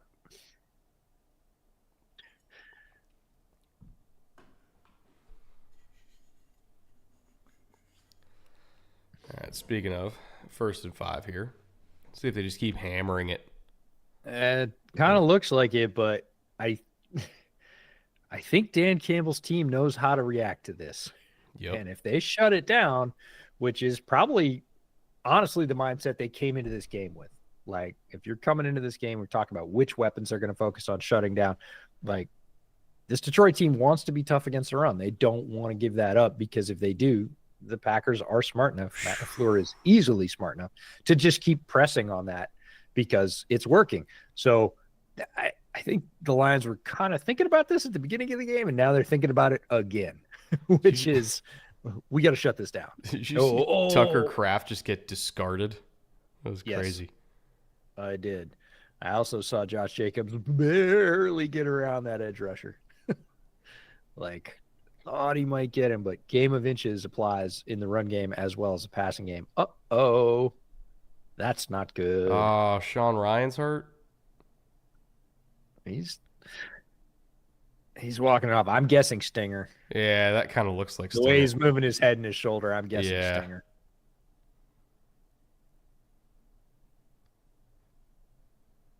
He's not even that old of a player, and he looks like he's 35. I love it. The Fu Manchu and the mullet. Yep. It's amazing. The flow. So Green Bay. Absolute flow. Yeah, for sure. So I'm pretty sure he just came out of UCLA like 3 years ago. We saw him at practice while we were there. So we did. Yeah, you're right. Yes, we did. And he is a tree trunk of a dude. Oh, he's huge. He's just a very solidly built guy.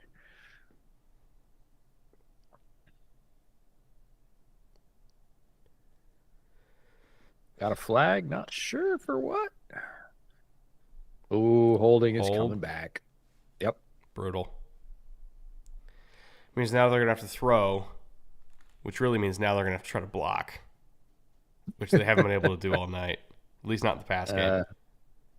Elgin Jenkins, that's rare. He's been fairly clean this year. Oh, look at the hands to the face in the middle of the line too.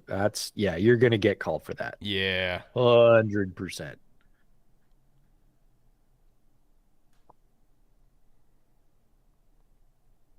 Yeah, anytime your jersey gets turned inside out so it's showing white instead of blue, you're going to get that call. Yeah, and you're holding it right in front of the official who's throwing the flag. He did let it go, but not before it got seen. It's a tick too late. Oh, Brian Branch on Tucker Kraft. There is your... Welcome to the party. Yeah, Tucker Kraft's like, yeah, come on, bring it.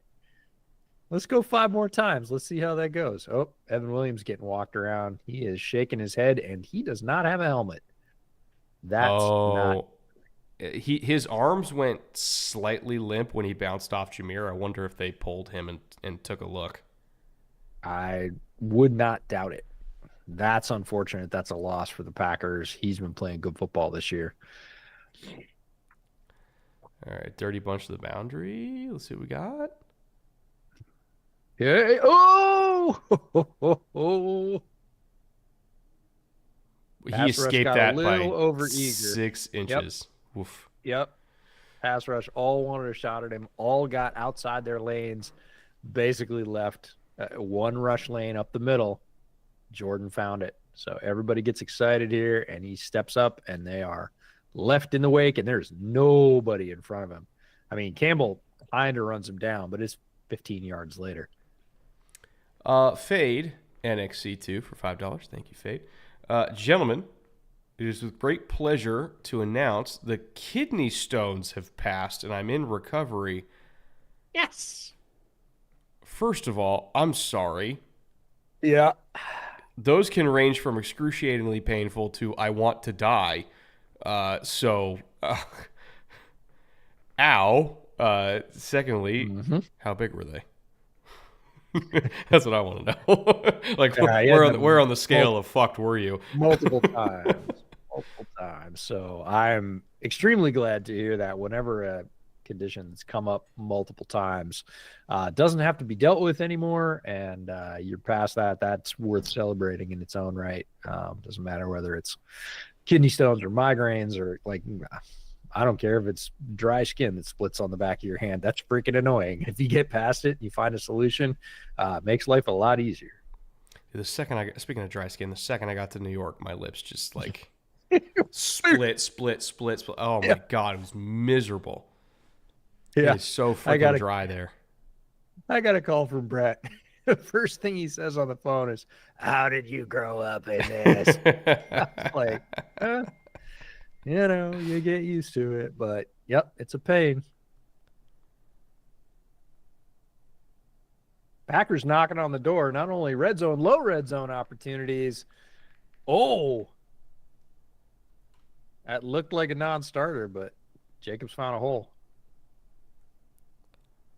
So I text my wife back. She's in Tampa now, and she's heading in for the night. So we just swapped coasts again for the second time in 2 days.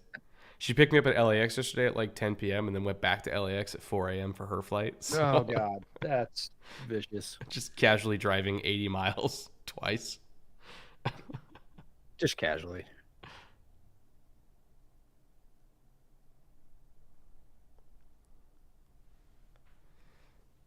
All right. All right. Second and goal from the 3. Let's see how it works out. A little wing stack right to the boundary.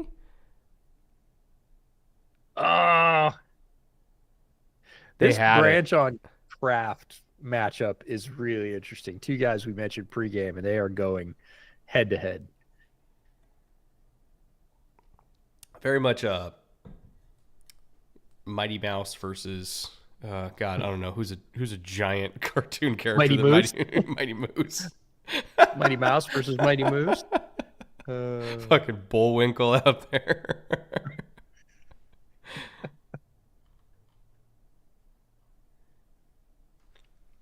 All right, third and goal. Which, by the way, regardless of what happens on third and goal, I'll still go for it here. Like they need 7 so bad.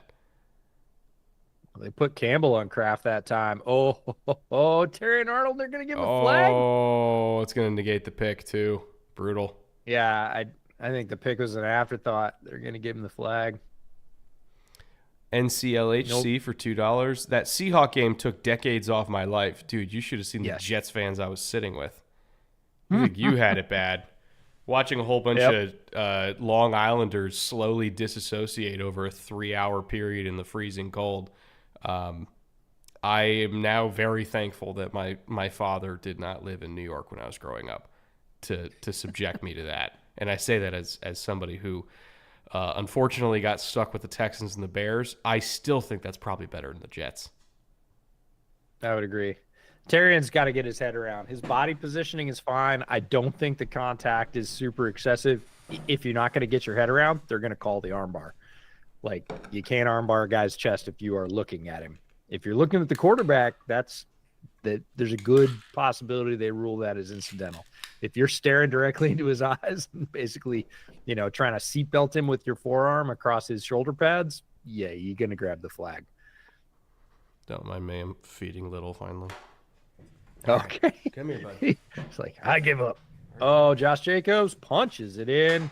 Look very much like the Montgomery touchdown, except to the other side. So trading body blows in the low red zone.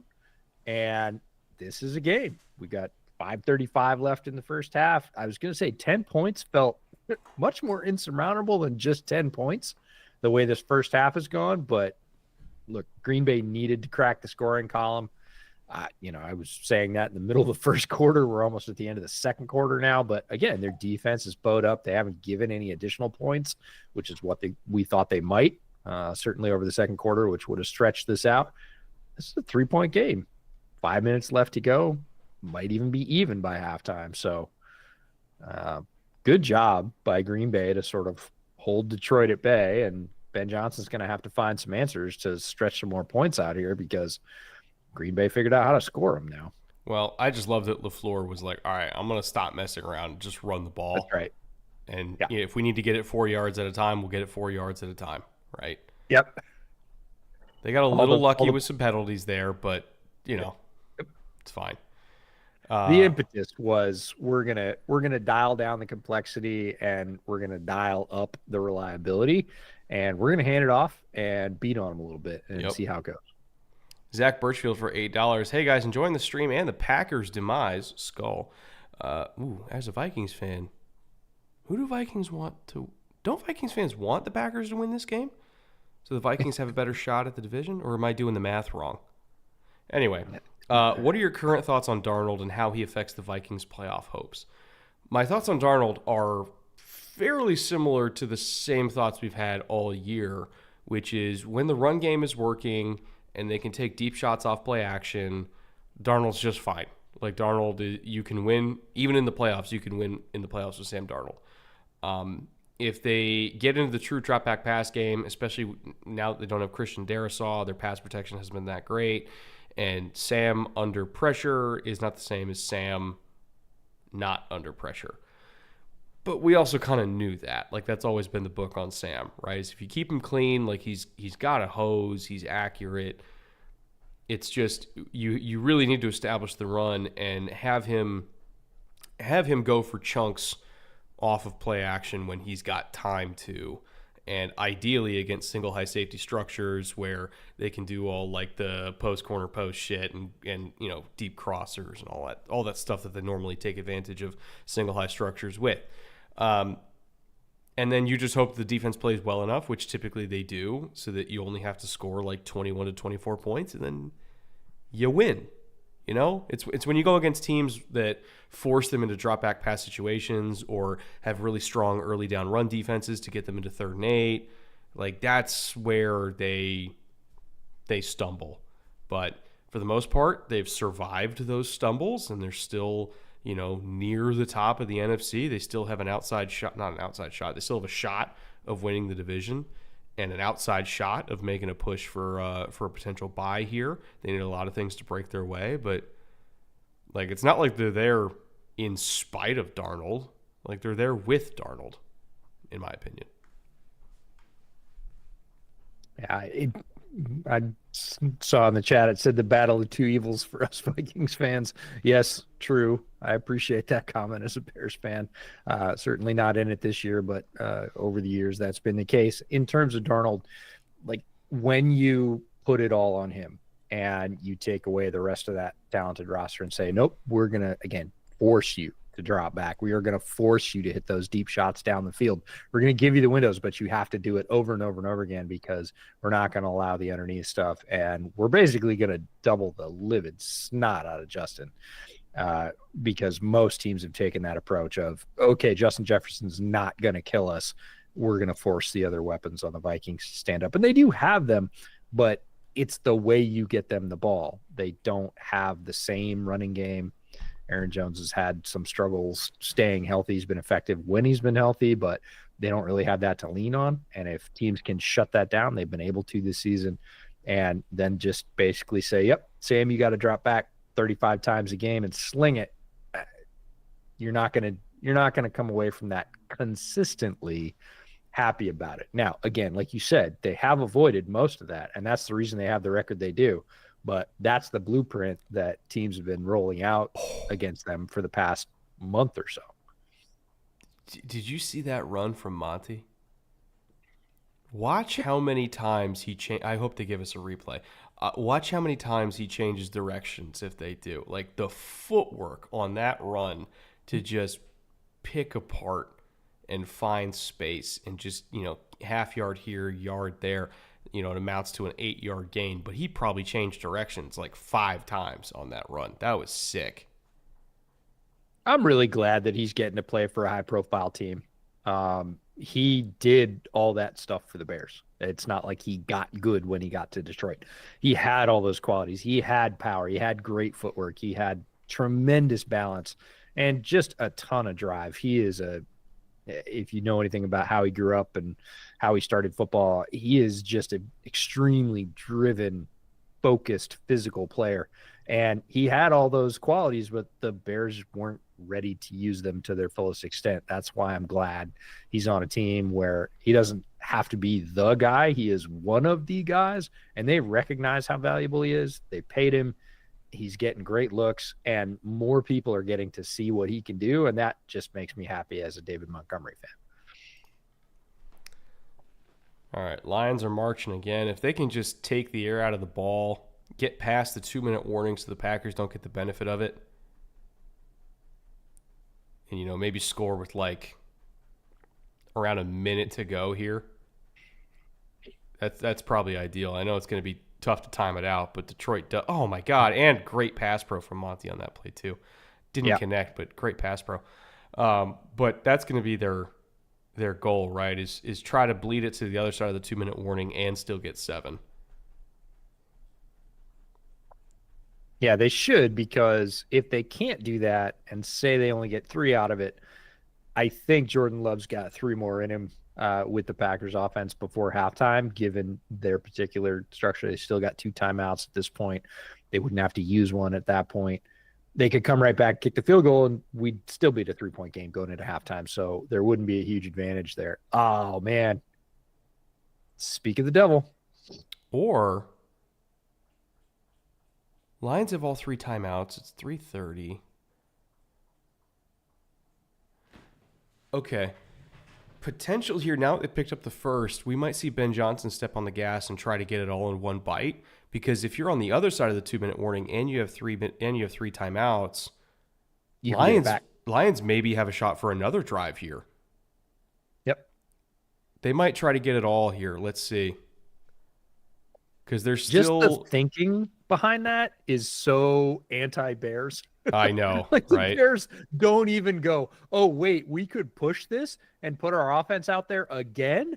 Because that is so antithetical to the Chicago mindset. And to be clear, the Detroit mindset is correct. And it's awesome when you have a team that is built the way it's built, that you can do that. But the fact that would even cross your mind as an organization means you're in the right place, and Chicago's so far away from that. I'm sure there are Chicago fans at home right now going, wait, what's Brett saying? They do what? You could get 2 possessions in 4 minutes? What? No. And get points off both of them? No. They didn't push the clock for after that fight? They didn't get a play in. They're going to have to burn a timeout. Not necessarily. They're going to use a 2-minute. Oh, nope. No, they have to. Come on, buddy. You're not looking. Oh, they get it off? They did. So Ben Johnson didn't even get to call a play there. The clock cuts out at 20 seconds, and they weren't even in the huddle until 20. Jared just leaned in. He's like, fuck it. Here's a run. Run left. Like, run left. Oh, The that sucks for schoolyard the Lions. special. They were calling for the push. They thought they were going to push it because they spent the first 20 seconds separating from the little scrum there. Yeah. Oh, Lions have got to be pissed about that because they could have taken their shot there. Well, I think they're pissed if they were trying to go for the double. If they want to just manage it on, try and get a single score, whether it's field goal or a touchdown, I I think they're fine. Like I think they're gonna suck that one off and say, yeah, it was aggressive, would have been fun, but what do we have right now? We've got the 2-minute warning. We've got our timeouts. We didn't have to use one. We can control this and end the half the way that we'd like to. Hopefully, maybe not. Green Bay will throw some timeouts at him. I don't know. If you're LaFleur, do you want to do that? Like, you kind of do. Yeah. But you got to be real sure because you might get something you don't want if you try. I definitely would be annoyed, though, if I still had all 3 timeouts. It's 2:48 when I think it was Laporta gets inside, the middle of the red zone at 2:48, and we only get one more play call off by the 2-minute warning, and we have 3 timeouts. Like, buddy, if you're talking about not getting enough plays into the end, that's true. Scenario, that's true. You're gonna trigger me like 100% because to be fair, I only caught the last 3.5 minutes of that Bears game. Was fully planning on watching it the next morning, but people were texting me. They're like, hey, the Bears are still in it, and I was like, okay, I'll turn it on. I was doing other stuff, getting ready for Thanksgiving, and I literally turned the TV on. There's 3:35 left in the game, and I'm like, the Bears are down by 3. They're driving. They've got timeouts. I'm like, not only do they have a chance to tie this one, they could win this game. Like, they could legit win this game. And then what happened, and I got to watch it all, but that's the only portion of that game I watched. I didn't watch them get basically run off the field in the first half. I didn't watch the comeback from the early second half. Again, real time. Went back and watched it all after the fact, which was my plan. But the only thing I saw live was the last 3:30 of that game. And I was like, oh, God, this is why I didn't turn this on. I have to eat today. And we knew already going into that game that he was gone. But we were hoping. It was but so again, egregious they had never that they had done to do it.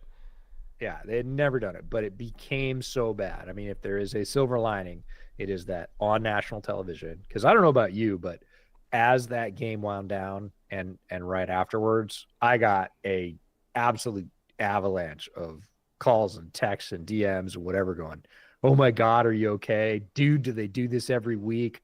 I had no idea how horrible it was. Like, I don't watch Bears football. Like, is this normal? Yeah. Yeah. Big play to Laporta. It almost feels like Detroit it almost feels like Green Bay wants to give it to him. And they're like, well, if you're going to get it, we'll just give it to you. We want some time. We don't want you to get it with no time left. So. And if I'm Detroit, I'm calling a run here. If they stop us, I'm calling another run. Like, I'm just let it bleed. Yep. Let it bleed. Like, or you at least make them burn their timeouts. Yeah, don't give them the ball back with timeouts. So anyways, that was I spent probably a good 45 minutes responding to people and saying, yes, this is normal, and no, I'm fine, and everything else. And now I don't have to do that anymore. That's probably, people have asked me what's the greatest upside of switching coaches midseason, because typically interim head coaches don't have great records, and I fully acknowledge that is most likely the case in Chicago as well. It was pure addition by subtraction. You got somebody out of the way who was making really detrimental decisions for your football team. And if anything, you're just improving by not doing the bad thing. But now I don't have to answer all those damn texts about, really? Is this true? Yeah. Did they mean it? Yep, they meant it. It was hard to watch. It was literally watching somebody look at the zenith of their profession. There are only 32 NFL coaches, and just watch one of them literally melt on the sideline was difficult to do. Just it was like, wait, look on his face come on. Yeah, this is not going the way I expected.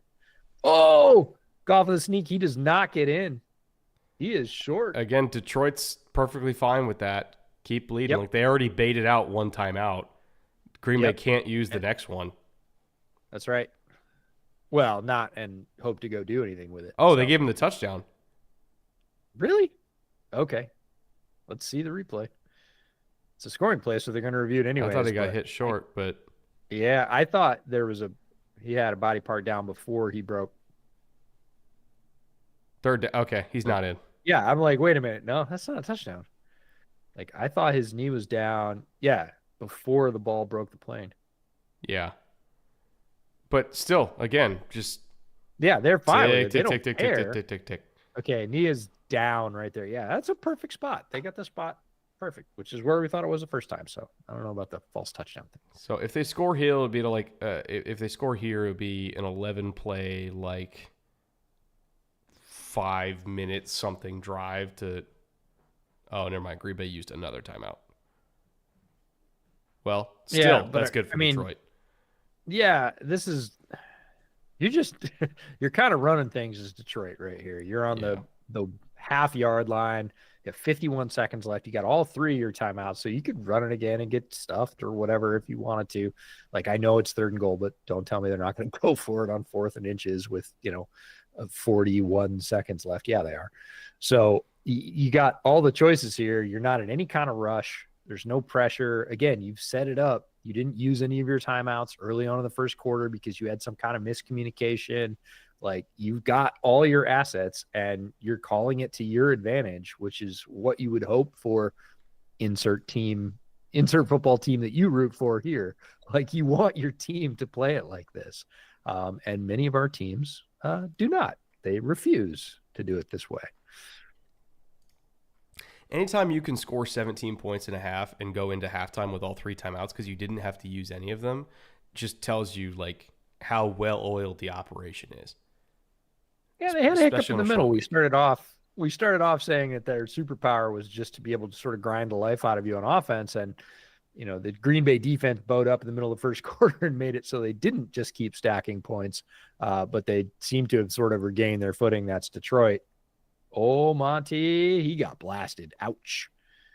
But again, let it run down. And if you want to kick a field goal, goal, you can kick a field goal here. Like because it looked like he lost yards, sure. and I think they're on the 2-yard line now instead of the 1-yard line. Yeah. You could sell me on either one, right? Oh, it's Dan Campbell and Ben Johnson. You think they're not going to gamble?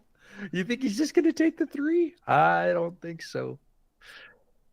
I mean, I could see it with the loss of yardage, but at the same time, it's Dan Campbell. It's again, Campbell. He's going to do it. It would turn a 1-possession game into a 1-possession game. So like the argument for going for a touchdown is like, let's at least try to make it a 2-possession game. They're getting the ball back after half. We want to make it so that even if they come out hot, like we're still up. Like, yeah, but I mean, this is perfect. They got 14 seconds. Like they're on the 2. Like even if they get stuffed, that would be a win for Green Bay. Like let's be completely honest.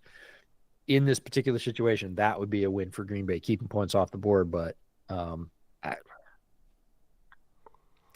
the same time, yes, it would be massive for the Packers if they got to stop here because it's like, woof, man, we escaped. Right. And we're not bleeding any more than we were. But at the same time, Detroit's like, we effortlessly went down the field in like 13 plays at the exact pace we wanted to. We'll just do it again, right? So I kind of feel like either way, Detroit's confident here. And there it is. There it is. And it did not look hard. That's how you end a half, folks. Yeah, tell me about it. I'm just sort of starry-eyed looking at the heavens right now going, a little Ben Johnson would be really nice with Caleb Williams. Like, please pay for that. That's my Christmas wish. I don't think it'll happen for multiple reasons, but if it does, I think we could see a lot of fun stuff from an offense that is not bereft of talent. Like, it needs offensive line help. Make no mistake, but they have good backs. They have a solid tight end. They have very good receivers. They got a great young quarterback. Like, I think Ben Johnson could make some noise with the Bears offense. 12 plays, 70 yards, 524. When you're zero panic. Zero panic. Zero panic. And when the other team has 2 timeouts to start the drive, and you not only choke them out of both of their timeouts, but they still don't even get the ball back. You control it for 5 minutes to close a and half. you get 7, not 3. And you get 7. Not like that is a remarkable job. Yeah, you can't do it any better than that. No, that's what Super Bowl teams do. Yeah, for that particular piece of game management, that situation, these two teams, Detroit got everything they wanted, and Green Bay got almost nothing they wanted. Super chat here from Eric for $2. Colts DC candidates. I like Saleh if they can. That would be wonderful if they got Saleh. They'll have to pry him out of Matt LaFleur's cold dead hands though, because I think Matt very much enjoys having Saleh around, right? For sure. But if Saleh is willing to go there, I think it would be a great pickup for Indy. I think he'd do a better work than what they have right now, for sure. Yeah, I think that would be a solid improvement. We talked about some of the teams that were stuck in purgatory last week on the podcast, and the thing we said about Indianapolis, because they did fall in that category, was they need to change their defensive coaching staff. We like the resurgence we've seen from AR. He needs to keep taking steps, but you have an offensive head coach. Steichen seems to have pulled the right levers to get him back on track, or at least reasonably have some idea that you can believe he'll get there next year. The defense is what it is, plays okay against not great teams, plays poorly against good teams, and basically just gets blown out in the same ways. And that makes it very difficult for the offense, puts a lot of pressure on a young quarterback. Next one up here from Mad Tom K. Oh, wait, I already did that one. Here from Zoe for 5. Regarding Fontenot, I think it's important to remember that his first 2 years were all about getting us out of the MR2 JJ11 cap hell. That's right, because the Matt Ryan cap hit was like, oh yeah, it was like what, 60 it was million? Yeah, it was the Junior Saints hit. I think it was around 60 million, and Julio's was pretty up there too. No, true. Like, he had to do a lot of slash and burn at the start there. And he has made some great signings to his credit. He's made some good draft picks. I think he's made some very prudent extensions. Like keeping Lindstrom and McGarry together on the right side is arguably the best run blocking guard and tackle duo in football was a great move for them. I think some of the skill position players they've drafted have been really good. Obviously, we love Bijan. We love Drake. The Mooney pickup, I think, has been great. The one question, obviously, is just the Kirk and Penix of it all, right? Like, what's the timeline, right? Like, was it about Kirk's Achilles and the physical that made them do Penix? There's a bunch of different things out there, and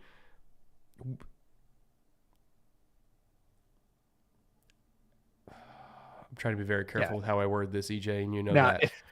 I know, but it largely was, and I said it earlier in this stream, like, are we sure that was his call?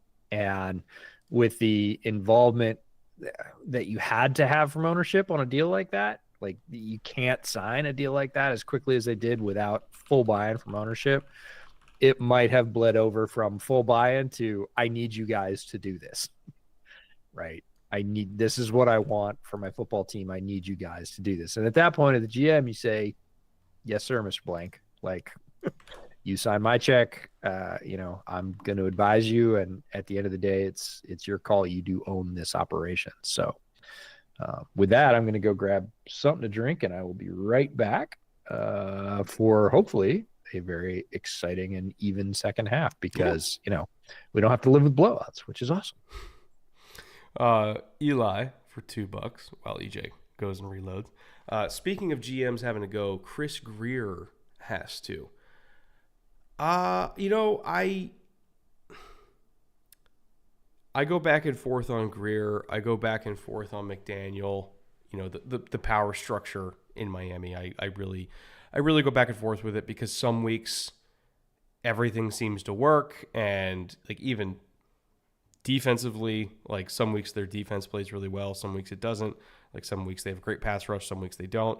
Sometimes Tua and Tyreek and Jalen, like you just can't stop them, and sometimes they get 3 shots from the 1 yard line and can't punch it in, right? It's just an extraordinarily inconsistent team. And if you want to blame Greer for that, you could blame Greer for that. But at the same time, like he's drafted some really, really good players. They've had some unfortunate injury luck, but it doesn't mean his evals were bad. Like he drafted good players that just happen to get hurt. I'm still not convinced that Greer is going to get let go unless ownership harbors any sort of like if they feel some type of way about like, hey, we're paying Tua all this money and we're not seeing the results that we want to, and he's an injury risk, and like if he feels like, hey, Chris Greer like talked him into a deal that we based on history we don't really think he that Ross wanted to do it anyway, but if Chris talked him into it and they're still missing the playoffs, like I could see Chris paying for it with his job. But is that going to happen? I wouldn't necessarily say it will. I think it's a possibility just based on the history of what we think Ross thinks of Tua. But like if I was the owner of the Dolphins, I don't think I would be making that move. Like I think he's put together a good roster. And it's not a perfect roster. There's still stuff that needs to be added, but it's not bereft of talent. There's a lot of teams that would love to have what the Dolphins have, and they don't. Losberg for $5. How will the Seahawks defense match up with the Packers? Next week. That I'm actually very interested in, right? Because, as far as individual matchups like Woolen outside against Christian Watson, I'd probably take Woolen in that one because that's just height, weight, speed against height, weight, speed. And Tariq down the boundary, I think, is a really, really just kind of lanky, effective boundary corner there. Spoon in the slot can handle any of them. He'll probably end up having it handle Jaden quite a bit. That's a tough one for both. Like, that's just good on good right there. So Spoon versus Jaden, let's call that a wash. I'm trying to think. I mean, individual blocking matchups, they kind of move their guys all over the place, so I'm not entirely sure, like, who's going to be handling what edge and where Leo's going to be lined up. Like, I think that's just more about unit on unit. And now that McDonald's blitzing at a higher rate than he was before, he was at like 21% before. Now he's blitzing at probably about a 30% rate. It's more about, or it's less about individual blocking matchups, and it's more so about like how are they handling the fire zones, how are they picking up the stunts, and all that kind of stuff. And based on tonight, Green Bay struggled in terms of picking up stunts and picking up blitzes tonight. So I have to imagine McDonald's looking at that and saying, like, okay, I'm just going to call more of that and make them try to pass block us and pass stuff off. All that to say, I think the Seahawks defense match up decently well with Green Bay. The problem is the Seahawks offense is maddeningly inconsistent. And I would borderline say below average. Again, I'm trying to be diplomatic about it here. Their offensive line is terrible. Like, the worst unit in that entire game is the Seahawks offensive line. Out of like receiving cores and running back rooms and quarterback, like the worst unit for either team in that game is Seahawks offensive line.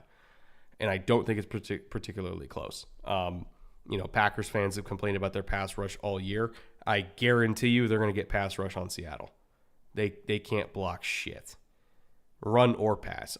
They have the 31st ranked average yards before contact per carry at like 0.3. They can't block anything. So that game is really going to be more about the Seahawks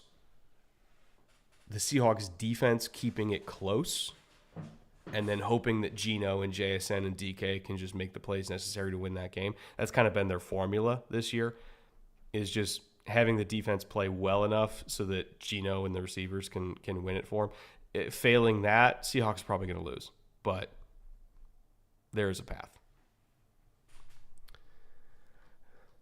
Let's see here. Connor for $2. Thank you, Connor. Falcons 2024 draft didn't fix any needs they had. You could criticize them the most, I think, for not really fixing edge, which I know, a lot of people wanted either Verse or Dallas Turner or Leatu Latu, and they still don't have a pass rush. And that is a very valid criticism. But if they weighed the murkiness of quarterback against edge and found quarterback to be more important, I can't really blame them for that, especially if they felt like Kirk's physical wasn't as encouraging as they hoped and they needed something, which is my understanding is kind of what happened. I get it. I get doing the Penix thing because of that. So, Curtis for $5. I am becoming tired of John Harbaugh's game management. Is that reasonable? The fire John train has been going for years, but what's a better option? I don't think the Ravens do have a better option than John Harbaugh. Who would you bring in Baltimore right now that would be an upgrade for John Harbaugh? I mean, I guess you could say, oh, go hire Ben Johnson, but it's not like offense is the issue. Like, they already have a great OC. It's not like Ben Johnson would come in and fix the offense. You could point to some of their struggles on defense, but that also might be personnel related more so than coordinator related. If you're looking at, like Brandon Stevens, who's incapable of turning his head out there on 50-50 balls, and, their linebackers. Roquan is still Roquan, but they miss Patrick Queen more than I thought they would. Their edge rushers haven't been as effective this year as I hoped. Marlon's playing his ass off in the secondary, and Kyle's still Kyle, but they don't have any other DBs besides those two guys. So they have legitimate personnel issues in Baltimore, and I'm not thinking I want to fire John over a fixable issue like that, like personnel, right?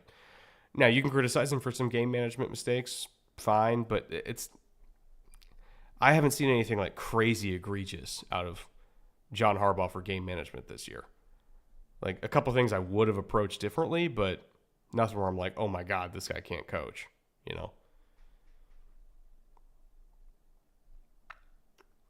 By God, this Mike Vrabel's music. I mean, Vrabel would do very well in Baltimore. Don't get me wrong. And I'm sure he would love to take that job too, but I'd be stunned if it's open. Love only got 31 pass yards. We're cooked. Well, combination of them running the ball well and not being able to pass block at all. That's how you end up with 31 pass yards. Now, my entry is probably cooked. I don't think he's going to get 220 in the second half. So that's why we do flex entries, though.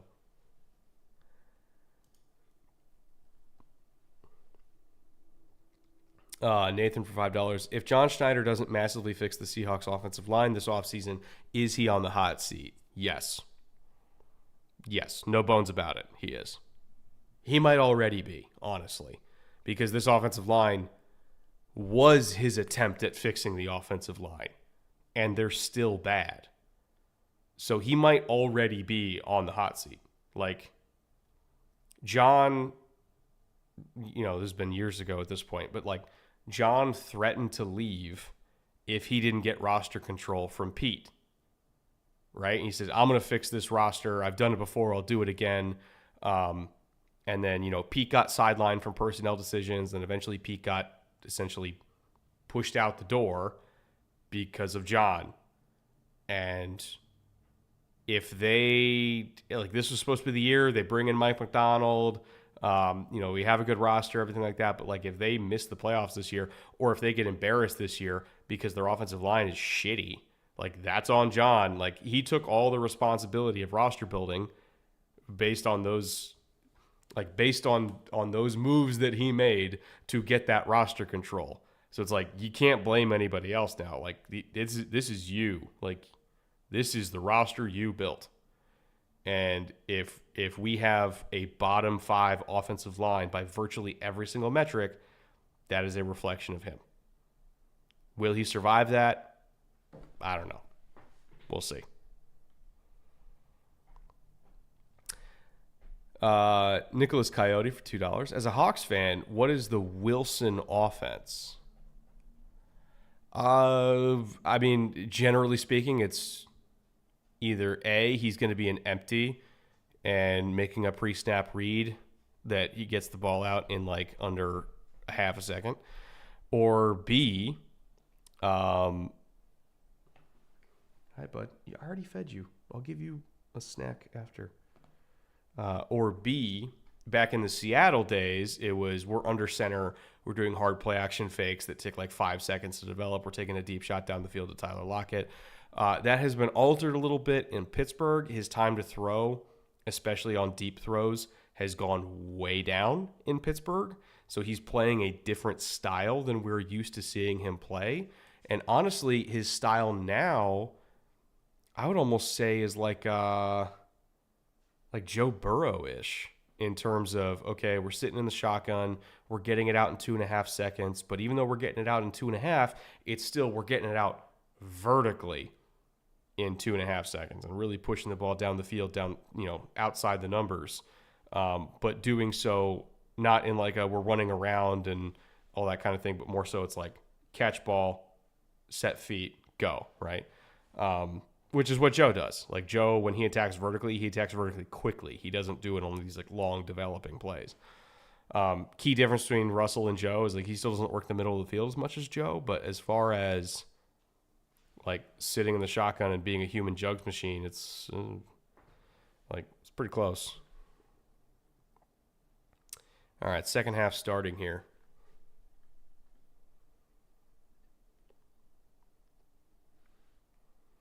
I know this sounds crazy, but I'm really pessimistic about the Chiefs' playoff finish this year. I don't know why. I just look at the team and I feel they won't have the juice to be good enough in the playoffs.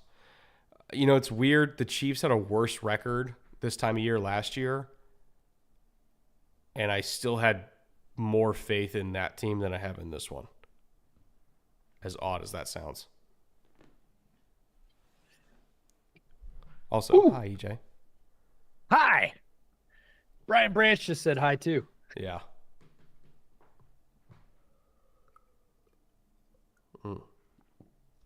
Ooh. What'd you get? Buffalo Trace. Oh, there we go. Solid. Classic. Yeah. It's not oh man. Normally, always I want people to wrap up. He literally hit him hard enough he bounced off and couldn't wrap before he knocked it down. Yo, that is running the alley as a safety. It's coming off the edge now. Oh, here it is. Wants it all. Got it. House call. Oh, he tracked him down. Yeah, but this is what LaFleur wants, and they didn't get it in the first half. They got half of that from a 25, almost 30-yard game from Watson that he ended up fumbling on. But I think LaFleur went to halftime and went, how many times did we try that? Because the offense is built on it. It's predicated on it. Like, Love is good at it, and Watson, among other receivers, can get loose for it. And he went, wait a minute. We didn't take the shots. We couldn't get the protection. We couldn't dial it up, whatever. We need those shots or we're not going to win this. And made sure, 3-4 plays into the second half, we're going to do that right now. Oh, man, Watson, you got to hold on to that ball. But, that's what his role is, right? Is like sometimes he'll 100%. get nothing, 50-yarder that sets us up to score. And that's what he's there for, is for those chunks. It's like, hey, if they're going to give him one-on-one, like that's our Devery Henderson. Like we're going to go. That's right. It's Will Fuller to an extent, right? Very Gabe Davis-like. better than Gabe, yeah. But I get it. I get what you're saying. A deep drop for Love. Floats it. Not going to happen. I'll tell you what, if you like running back pass pro, this game has just been a highlight reel of running backs going to fucking war out there. My God. Josh Jacobs. Just had a great rep. And these are, for the guys we're talking about, because I haven't seen Jahmyr Gibbs light anybody up yet in pass pro. For David Montgomery and Josh Jacobs, these are backs built for pass pro. Yeah. And they know how to use it. Just being built for pass pro does not make you a good pass protector. I want to stress that. But if you are built for it and you have that mentality, look out. Oh, he got it. That was a hell of a throw. My goodness. Yeah. Jordan Love, I think, got pulled aside in the locker room, and LaFleur was like, I need you to keep firing. Did you see the moose is loose? I did. Come on, that was good. Oh, that's funny. That was a sick throw, though. My God, that's a shoebox. And great catch, too. Yeah. Is that Carlton Davis again? Did Carlton Davis give up like every single yard on that drive? I think he did. I feel bad for a lot of NFL defenders who play really good defense and are there literally on somebody's hip at the catch point, putting their hand out in front of the catch pocket. And look, it's the NFL. Receivers are going to make plays. And in terms of positioning, in terms of anticipation, whatever else, even a little bit of a pull, like Davis is right there. He is right there. And it's touchdown anyways, because Love has just an audacious arm and is willing to let it go.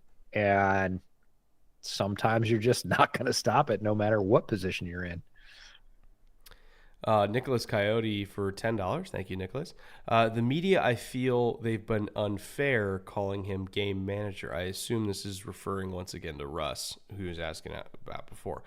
I don't think Russ has been a game manager this year. I think Russ has been a critical piece of the offense in terms of generating explosive plays for them, right? And being a complementary piece to their run game.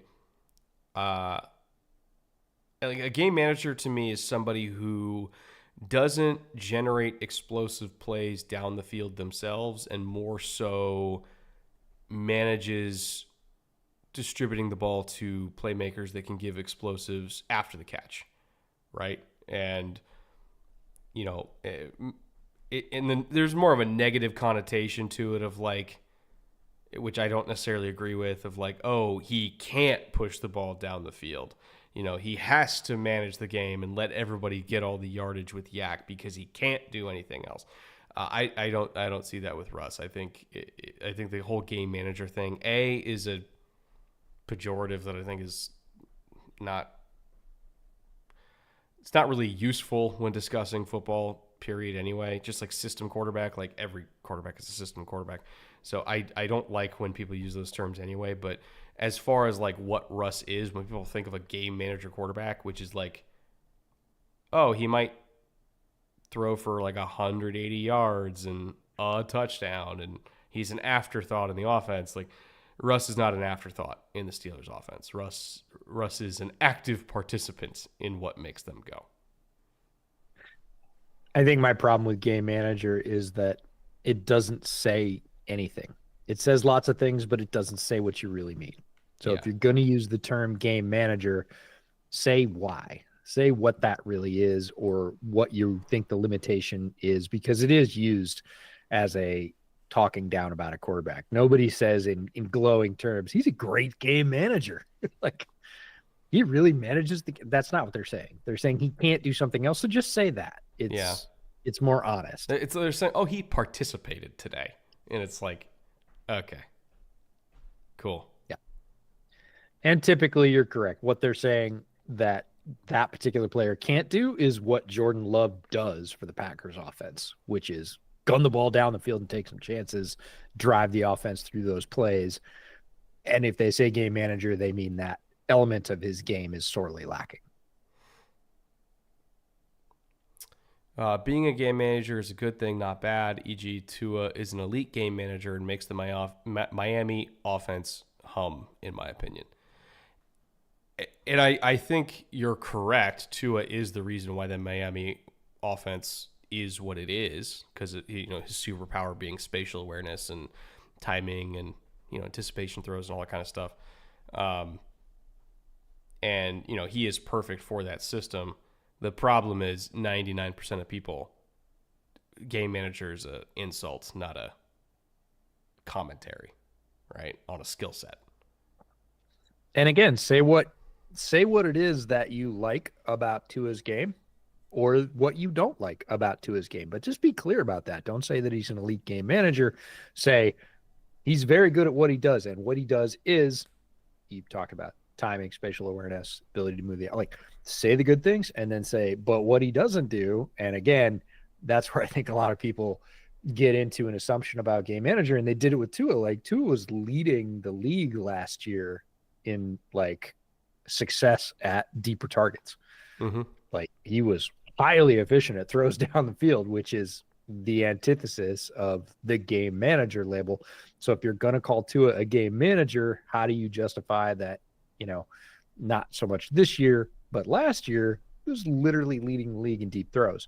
So, again, say what you think a player is good at, say what you think they're not good at, or what they can't do, or what their limitations are as a quarterback or whichever other player. Don't use a label that can mean one thing. And it's typical of quarterbacks, not just once they get to the league. We see it in the draft process all the time. Oh, Jared. Bad decision by Jared Goff there. A Jared Goof sighting in 2024. He's back. He is back. I want to see the layer on the defense, whether that was a good play by the defender or Goff just missed him. This will give us a little bit of that replay. Come on, zoom out. I don't want to see his eyes. I want to see really what he's looking at. Yeah. He gets there late. He throws it right at him. I mean, it's one of those where it's like he didn't look at it until he was letting it go. So his pre-snap picture lied to him because somebody was there that he didn't expect. Yeah, and right there, that's not a tremendous play by Nick. Yeah, look at him. He's on the sideline. He knows. He's like, good, I missed him. All right, tremendous field position. Green Bay can do just what Detroit did at the end of the first half and flip the field here for some points. And they have a short field to do it. Ooh. Brian Branch is riled up. Hell of a tackle. Yep. He kind of paid for it with somebody else running into him, but that was a hell of a tackle. Yeah, he pays for it a bunch. You'll see him get up slow from several tackles a game. He usually gets up, to his credit. Very tough player. But he does. We saw it earlier when he came flying in on that hit on Josh Jacobs. He is completely willing to sacrifice his body, and you will pay for that in the NFL over time. Like, nobody's immune. He's just new Bob Sanders to me. and I say that lovingly. I mean, Bob Sanders was a difference maker as a defender. Absolute difference maker, and his body just couldn't hold up to his play style, and he could not and would not play any other way. He was very clear about that. If I'm going to be out there, I'm going to be doing this, and not slowing down, not stopping. Oh, Green Bay going fast to try and catch the Lions here, and they did. Oh man, just bullied his way through. They decided to come to the line quick, snap it, see if they could catch him, and initially it didn't look like they were gonna, and Jacobs just kept twisting, turning, powering. He's done that through his entire career, whether it's been with the Raiders or now with Green Bay. I feel like that's an underappreciated piece of his game. Is first contact is not necessarily where the play ends for him. And that's been a constant throughout his career. Just look at that. Body lean, turn, drive, forwards, backwards, a little bit of sideways in there. Yeah. He's been a great addition. And just like that, Green Bay's up by 4. Super quick flip. 4 minutes into the half, Green Bay's up by 4. Yep. We saw the Lions grind it out at the end of the first half and really it felt like take control. Again, one bad decision by your quarterback in your own end. You give him a 20-yard field to work with, and LaFleur is salivating at that prospect. He's like, oh, yeah, I know what to do with this. We could put ourselves in a really good position here. And they do. See, again, for the people in the chat that were here earlier, you see what I mean when I say, like, do you trust Atlanta against either of these two teams? Like, that's why that discussion's being had. Not so much. Yeah. The Bears fan for $5. What moment / play made you fall in love with the game? Ooh, God, that's a great question. That feels like an entire podcast. Ironically, since we're watching the Packers, this is a good story to tell. My first emotional connection to the sport of football happened for a team I don't even root for. I was 5. I was watching the Broncos-Packers Super Bowl between Brett Favre and John Elway. Wait, no, I wasn't 5. I was 7? I was 6 or 7, right? I know. Let that sit with you. I does every day. And, the Broncos won, and I was beside myself. I was just crying like crazy because somebody else in the world was named Brett, and they lost. And that was my first emotional reaction to a football game my entire life. Oh, man. It's funny because my relationship with football has changed over time. Certainly, I watched it very differently when I was a kid. I played little kid football, and I watched all sports and played 3 or 4 sports a year for 9, 10, 11 years straight. So I wasn't so football centric earlier in my life, that's for sure. But I certainly would watch football, and people in my life would watch football. So my grandfather, my mom's dad, I remember visiting them in Hawaii, and football schedule's crazy in Hawaii because games come on at a very different time than they do certainly on the East Coast where I was living at the time growing up. But this would have been late 70s, late 70s, 80s, and there was a absolute monsoon game that involved the Steelers, and there was literally like 2 or 3 inches of water sitting on the field. Yeah. And the players sliding around, hydroplaning, like everybody's soaked. You're literally running through like ankle deep water.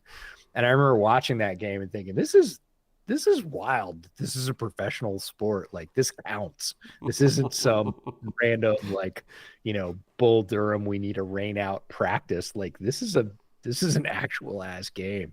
And it was hilarious. It's kind of like watching the snow game, a couple weeks ago on Thursday night.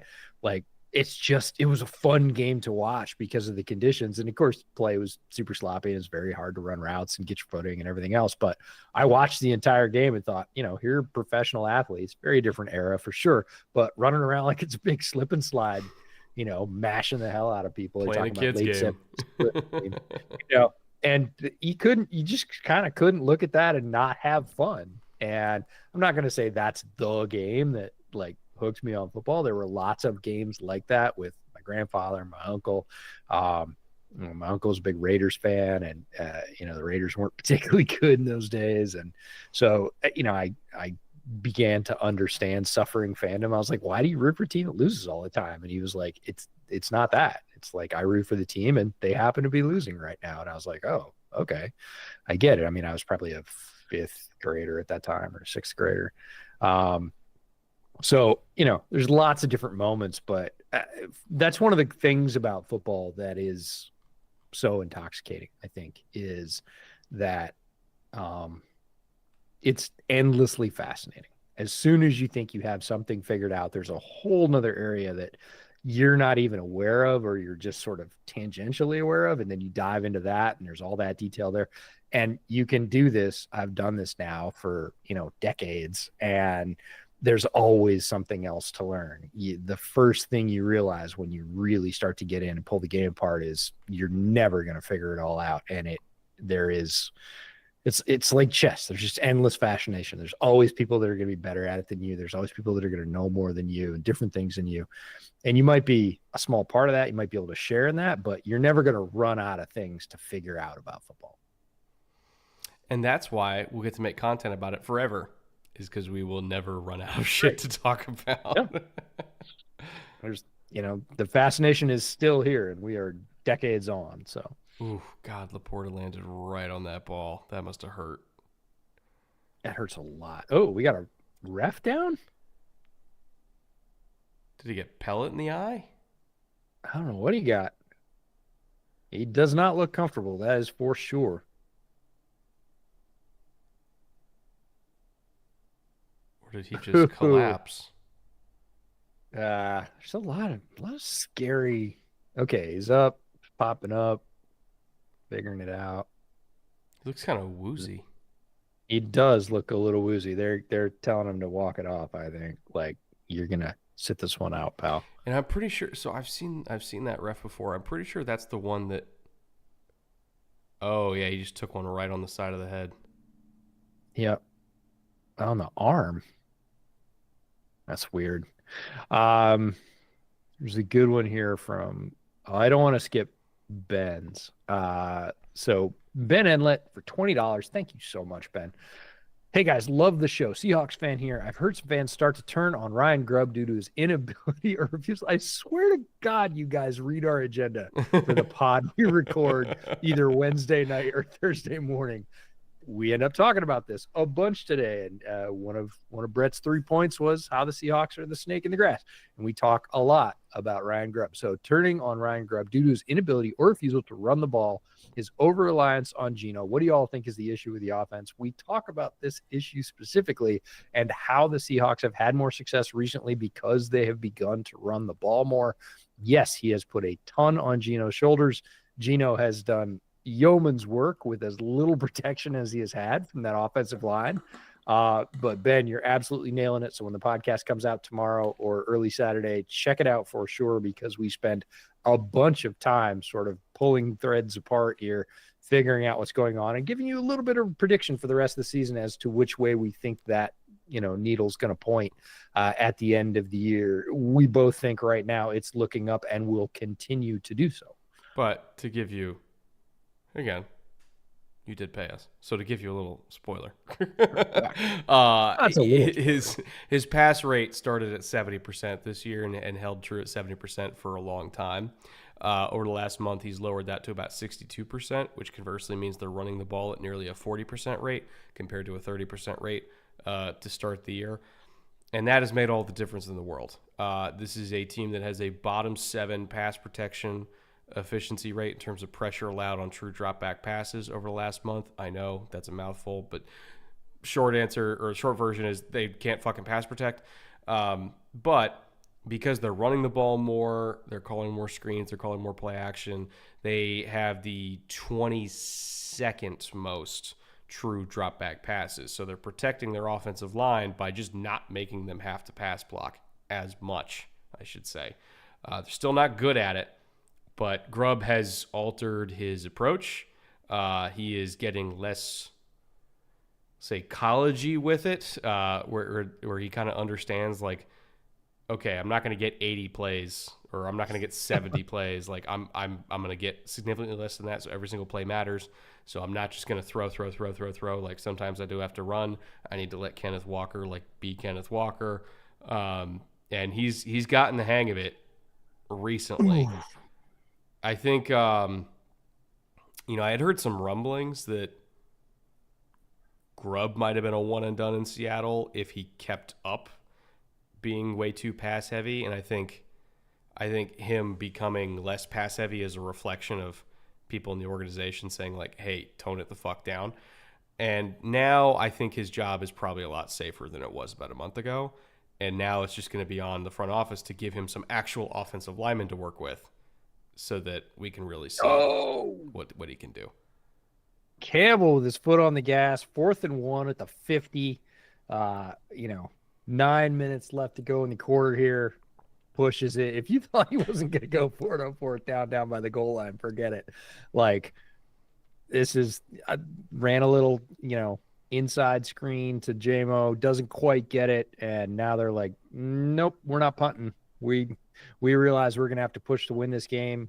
Said at the top of this broadcast that it's pretty much kind of a playoff decider within the division. It's not really a playoff game, but it sort of feels like that within the division. Campbell's not about letting off right now. Ooh, they've got blockers. Oh man, that was such a Nice. well-designed screen too. Yep. Again, something I'm completely unfamiliar with as a Bears fan is running a screen and having not one, not two, but three blockers out on the edge just waiting who are not yet too far downfield when the running back catches the ball. I'm like, hey, but how is this legal? Like, really? Looks great. Wish I had that. No. Awesome job from Ben Johnson. Well disciplined offense. And just creative, and they always know what to call and when. Like, they're Oh, so. he's got the knack. I'm really gonna miss this whenever he takes a job somewhere. Yeah. Well, who knows? You might get to see it like just down the way. A little bit south, yeah. I hope so. I hope so. Jack Hunter asked, what position did I play? I was a tight end, and when I had to play defense, because a lot of times in little kid football, you have to play both ways, I was kind of like I guess like a Lobo backer, like what Urlacher played at New Mexico. I was bigger than your average safety, but I could run. So they would sort of float me around the defense and say, go get, because that, again, is Pee Wee football, right? Like their best athlete's the running back. He's getting the ball every play. Track him down and tackle him. Okay. Nice. Speaking of best athletes getting the ball every play, Jahmyr Gibbs, everybody. Yeah. Jahmyr Gibbs, everybody. Far better athlete than I ever was. And then after Ben, super chat. Ben, thank you for that question. Very prescient on the Seahawks. Oh, so close to being a busted play, too. Oh. Yeah, sometimes those sometimes when you when they're calling a wham play and you just immediately get up the field, a wham play could turn into a TFL pretty fucking quick. And it almost did. It was so close. Again, I was talking about secondary defenders playing and being on the hip and having their hand in the pocket. Oh, he gunned that thing. It's the same for defensive linemen who almost get a sack, almost get a TFL. They're right there. He had his hand on Gibbs as he received the handoff. He's like, come on. How does that turn into a 20-yard gain? I did everything right. The answer is, yeah, man, you did. You did everything right. But that's the way it breaks in the NFL sometimes. Jared didn't get the play call. Again, no panic, walking up to the line.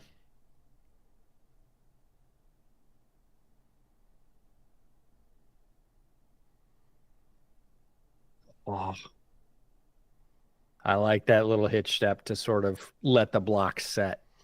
He just took that little bit of a hiccup behind his blocker just to see which way the leverage was going to lean, and then broke to the outside. That's twice this game that Jared hasn't gotten the play call, so he's just gotten in the huddle and said, outside zone, boys, do your thing.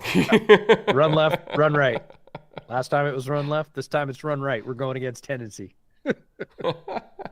Fucking, it works, though. You know.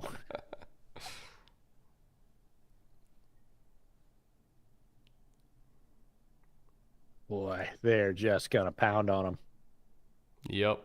Just reestablish the tone. Make them know that you're actually the ones in control.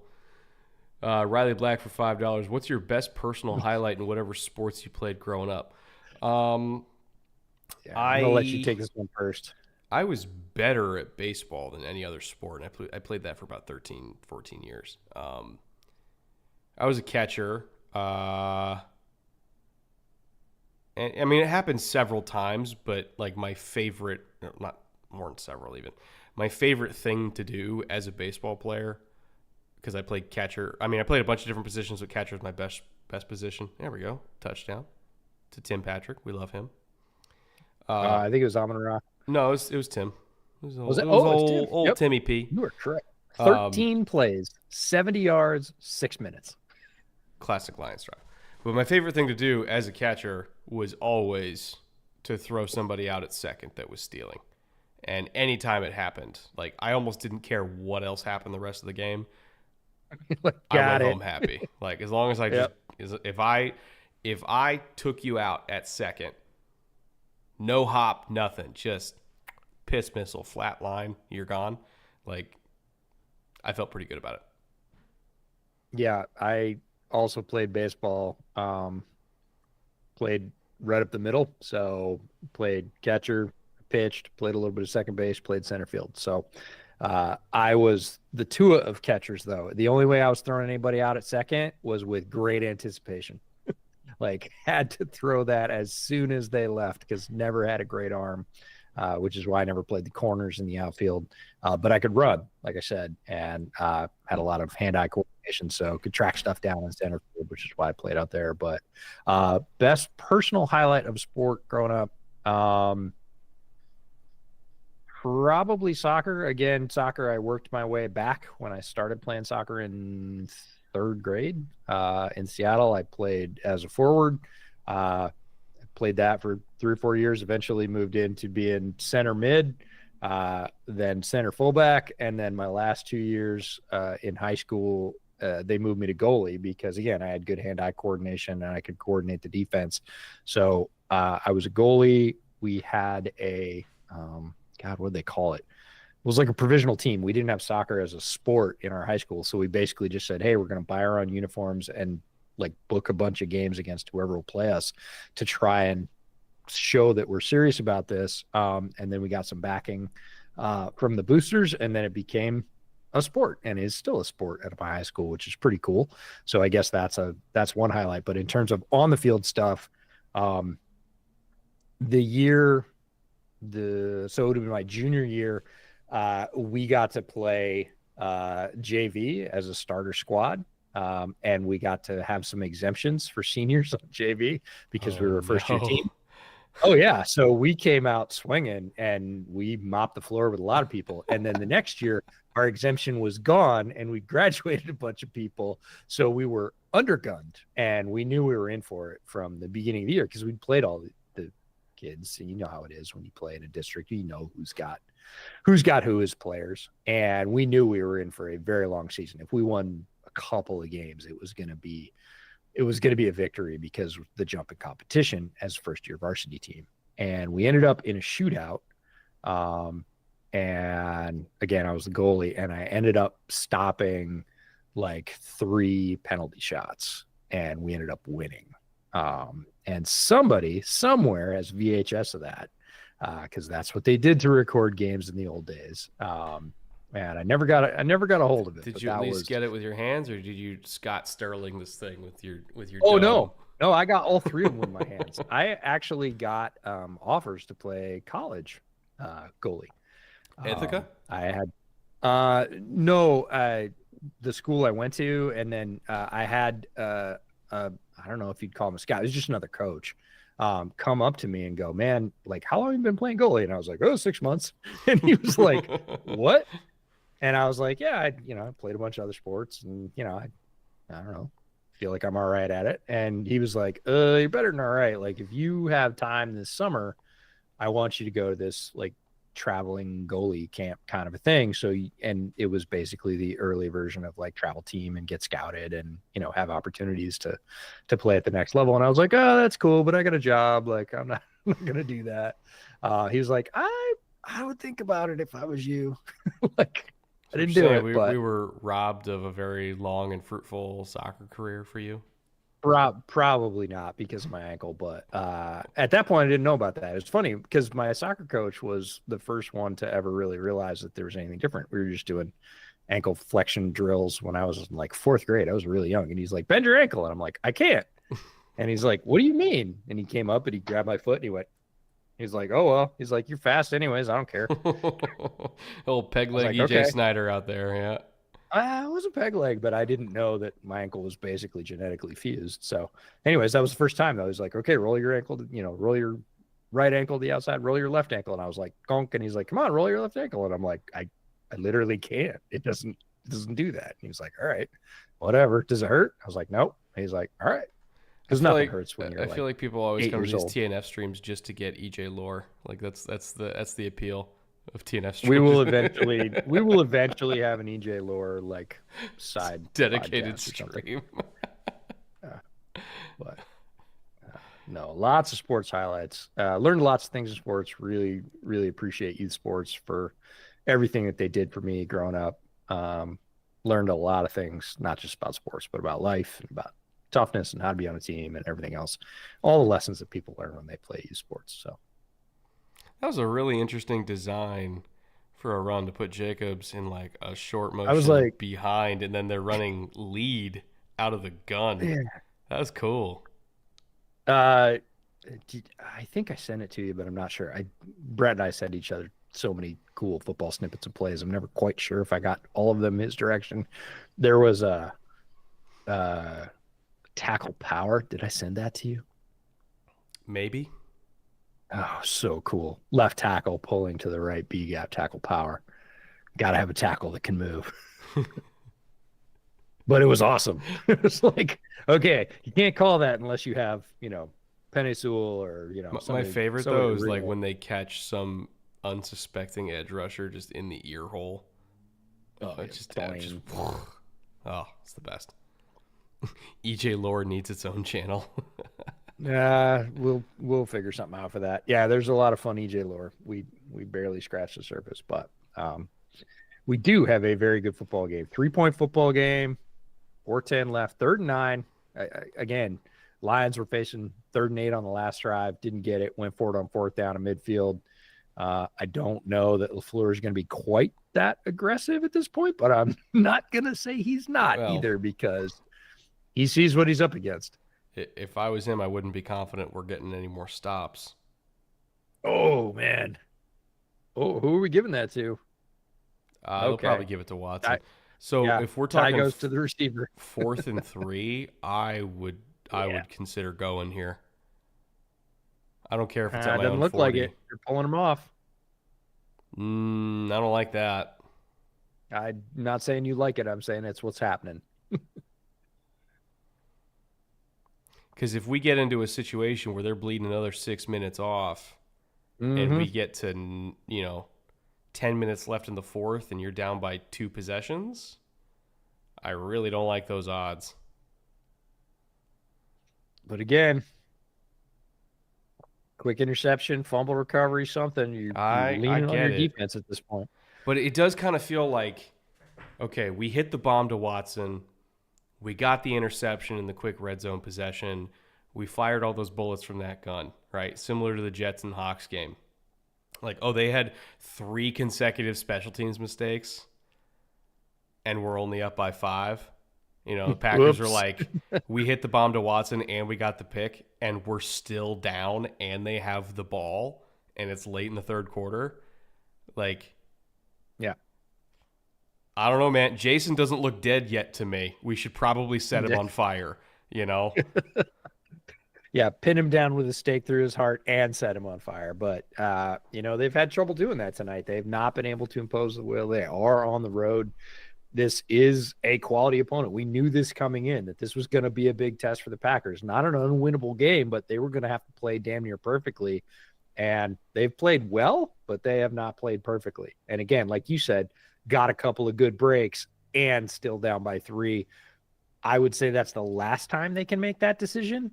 They need to, get a stop here, turn it around, and go get some points. And if they come up against a short field again where they've got a 2 or 3 yard go for 4th down, they're out of chances to not do that anymore. You can't just keep punting it because you are going to run out of time if Detroit plays to type, has more long drives, is efficient, takes care of the ball, does all the things that Detroit does. You're just going to run out of air. Yeah. It's about success rate versus success rate at this point. Like, Detroit's overall success rate for the game is way higher. Yeah. So on average, if you keep giving them more plays, that success rate is going to translate to a win. So don't give them any more plays. That's how I look at it. But hey, what do I know? No, I think you're correct. And again, they had the one mistake from Goff. He knew it. Packers capitalized. Good for them, but they're still down by 3, even with that boost. And if the Lions drop back into form here, unpressured, unpanicked, picking up first downs, and I bet you they yards, go for it here too. I think it's going to be 4th and 1. I would almost guarantee that Campbell's like, stay out there. I am not interested in seeing the punter right now. Yep. 100%. There they go. Not even a question. He is This like, is let's go. you saw Dan as soon as they got to 4th and 1, he shouted, "Give me 26." So I think we know what they're doing here.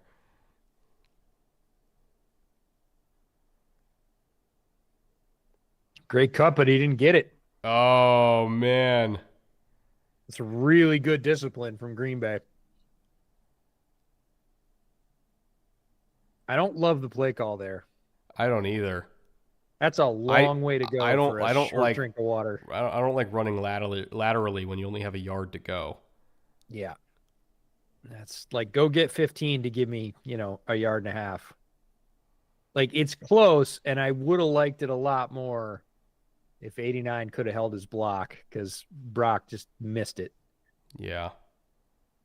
Like, he just flat out missed those guys on the outside, and Gibbs was left. Ooh, Gibbs let the ball go. That ball was loose. Yeah, that might have been out before he. I mean, That not was that sitting not that it makes a behind big him. difference, but No, it doesn't, but I didn't see that until the replay. But no, Brock basically stumbled off that block, and then Gibbs was like, well, I'm cooked because I don't have a way to go to the outside. And again, like you said earlier, when Watson was running and got the fumble, like, there are going to be people closing from behind me. So kind of out of options here. I just got to take the contact, and, I'm going to be short. process I agree with in terms of going for it. Call, I'm just not. Yeah. Yeah. Call, I didn't love. Like, give me 26 is fine, but there's a lot of cool plays to 26 that are not that. Yeah. And again, another short field. Green Bay gets a chance to flip it. So you do gamble, and you give, I don't want to say momentum. You give opportunity back to the Packers. And if they capitalize right here, oh, jeez. You almost dropped it. Almost. Oh, shit. What a hit. He got popped. Yo.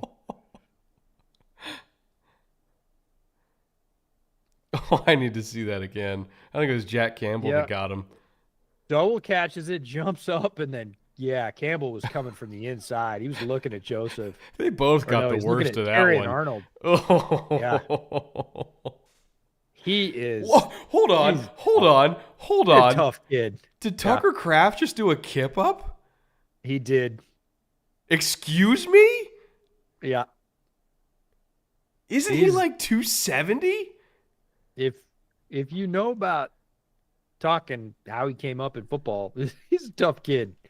I should tell you, just to prepare you, my daughter taught herself kip ups over the last week because she was like, hey, that looks cool.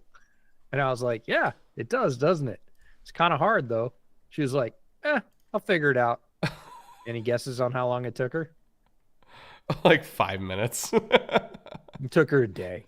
Like, I mean, not a whole day, but like an hour worth of trying it one night. She came back the next night. Like, the third time she tried it, she almost got it. Like, she got her feet, but she didn't keep them. And she was like, she turns to me and her eyes are like the size of saucers. And she's like, oh, I got it. Like, I know what I need to do now. And I was like, oh, this is going to be like 5 minutes from now. You're going to be doing it. Sure enough. Boom. Shocker, okay, the kid who took to gymnastics like a duck on water managed to do a kip up in a day, right? Yeah. Yeah.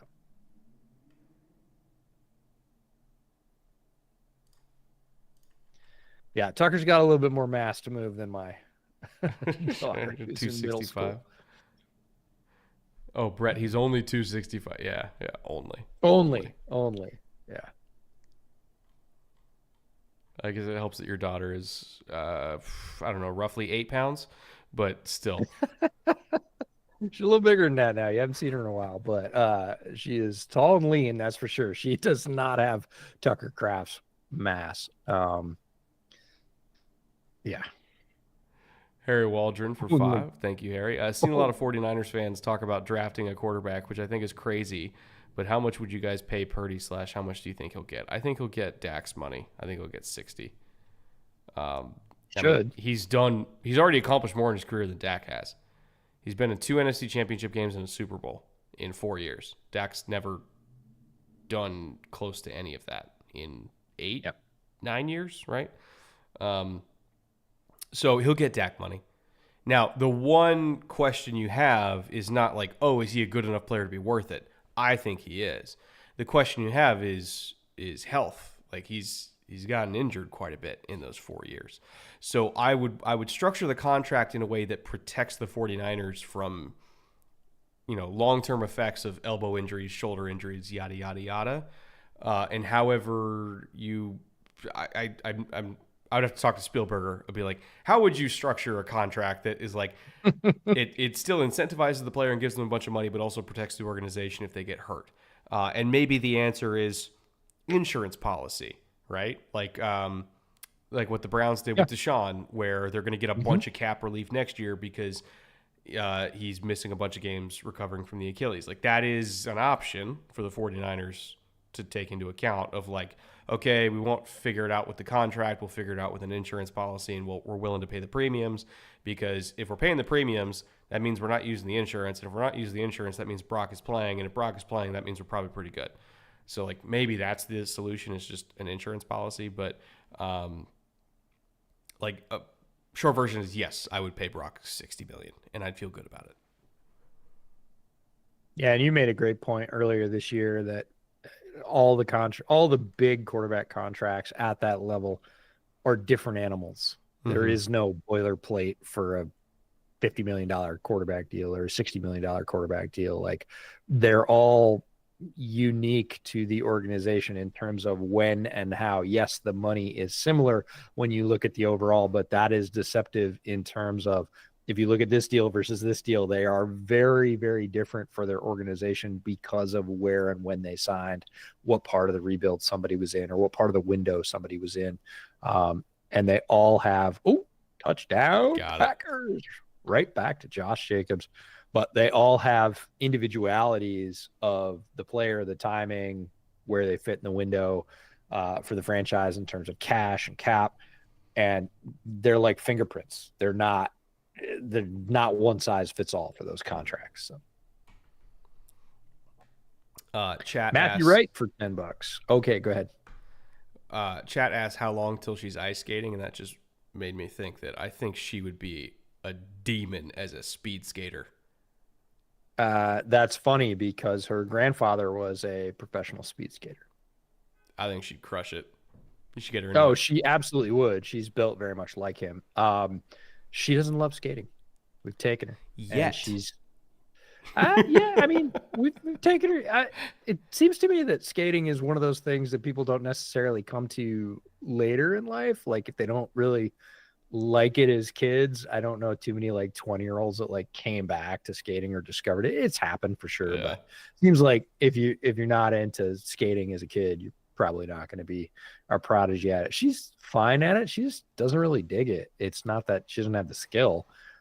She roller skates like crazy, and she loves that because they have like roller skating parties at the roller rink, which is right up the road for school and birthdays and whatever else. She loves that.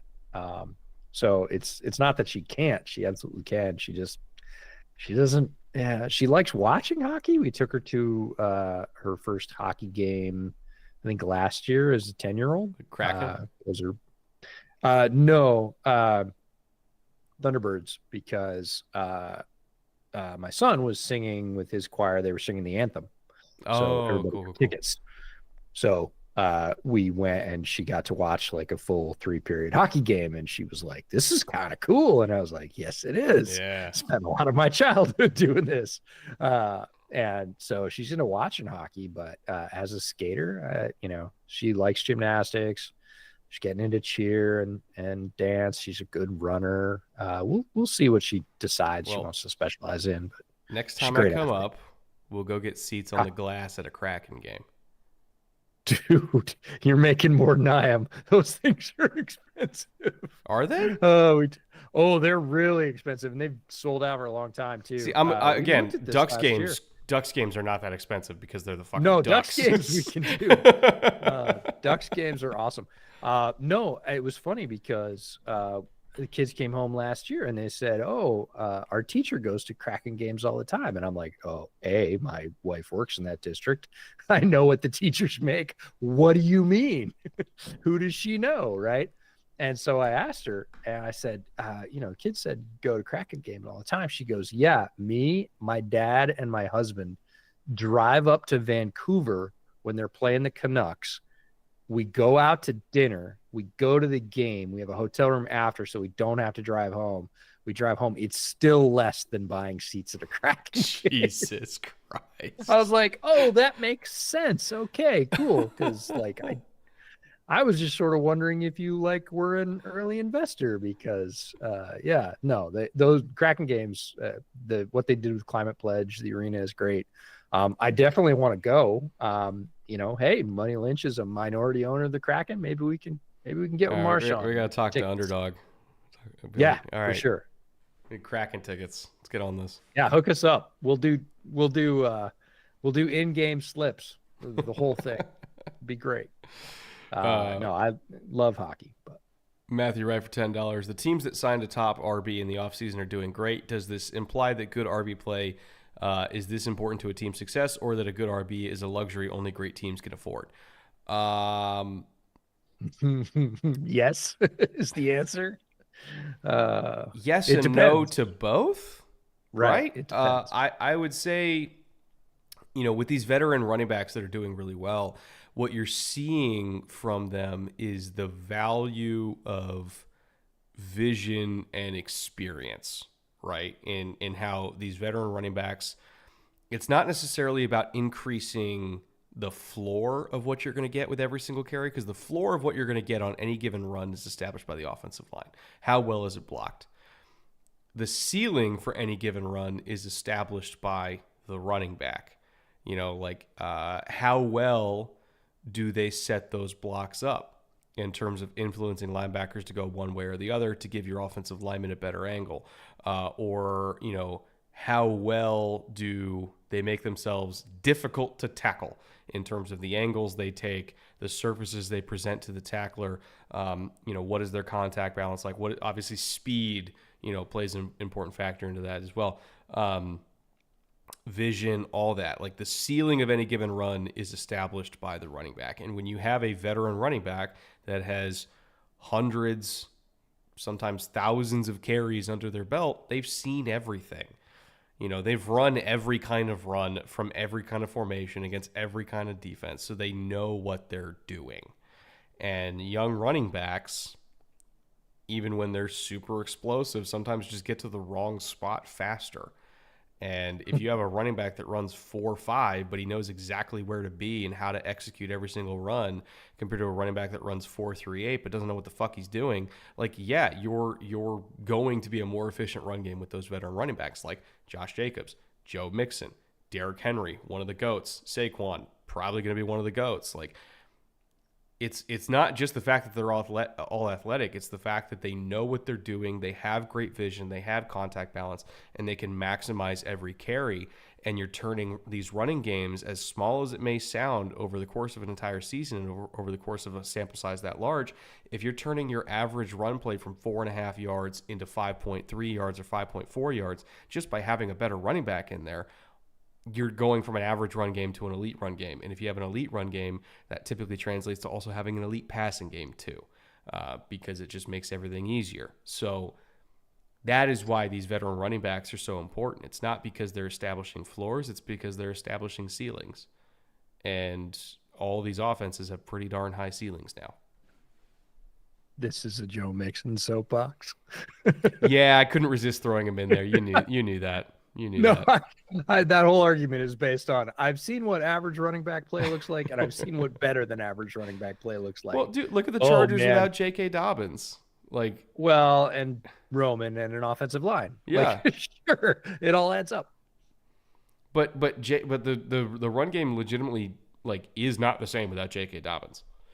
No, it's not. And yeah, I mean, as much as we like Kimani Vidal, I think he'll have some plays, but I like what you said about the consistency of going up, 0.8 yards a carry, because every time averaged out over 200 carries, the veteran running back is making a better or smarter or, more athletic play.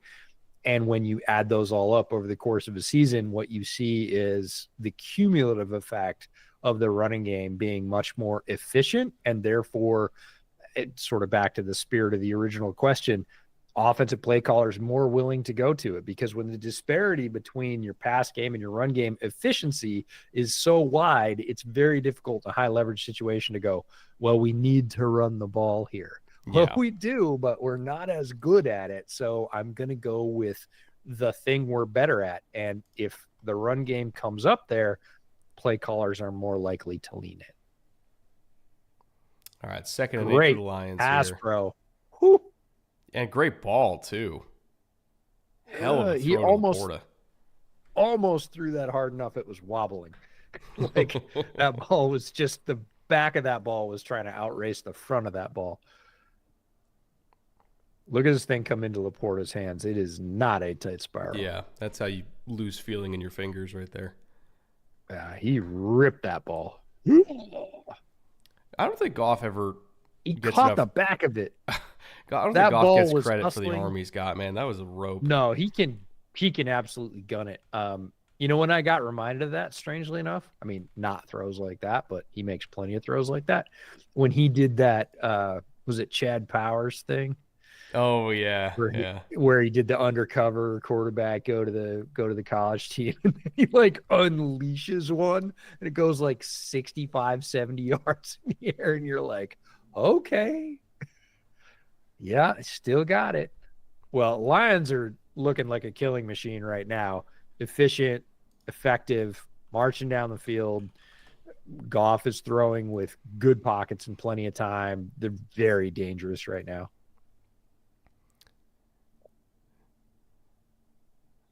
Brett, what running backs have you watched for 2025? Obviously, I've seen Genty a lot, and he is a monster.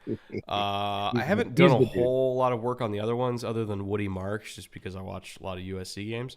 And I was also on the field at that one USC game and watched Woody live in person there. I like Woody a lot. He's not going to go nearly as high as Genty, but like he's a good player. Hands to the face? No? I should have been. Knocked his helmet clean off.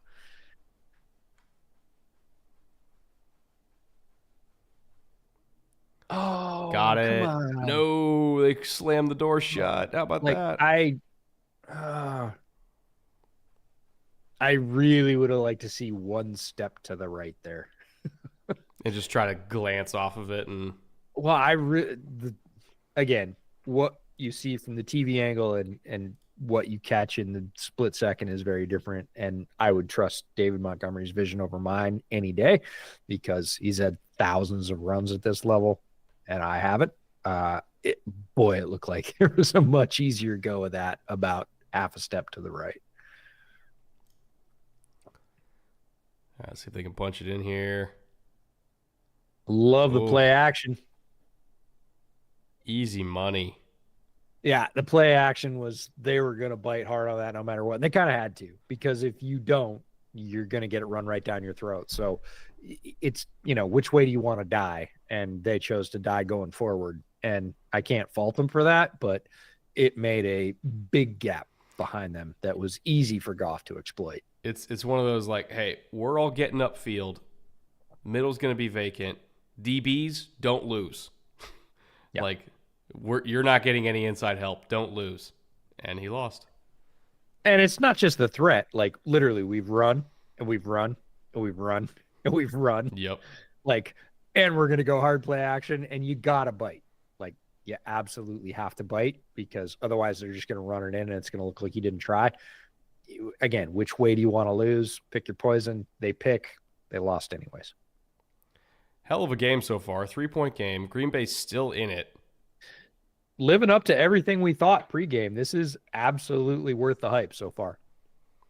Hardboiled Gargoyle. Oh, what a name. That's awesome. For $5. Time for my annual. What bottle of whiskey would you recommend I get for my family for Christmas? Did the red breast last year bear down? Let's see. I would get, if you can find it, and I would love for you to specify what price you're looking for. But this one is the perfect Christmas whiskey. Now that I have my shelves set up. Oh, you gonna go grab that? Did we just lose Brett audio? I'm back. Okay. All right. So, Wonder where that came from. EJ somehow found this up by him Yeah. and gave me my white whale bottle that I've been looking for forever. Not white whale in the sense that it's the most expensive bottle. White whale in the sense that it's just fucking hard to find unless you live in Utah.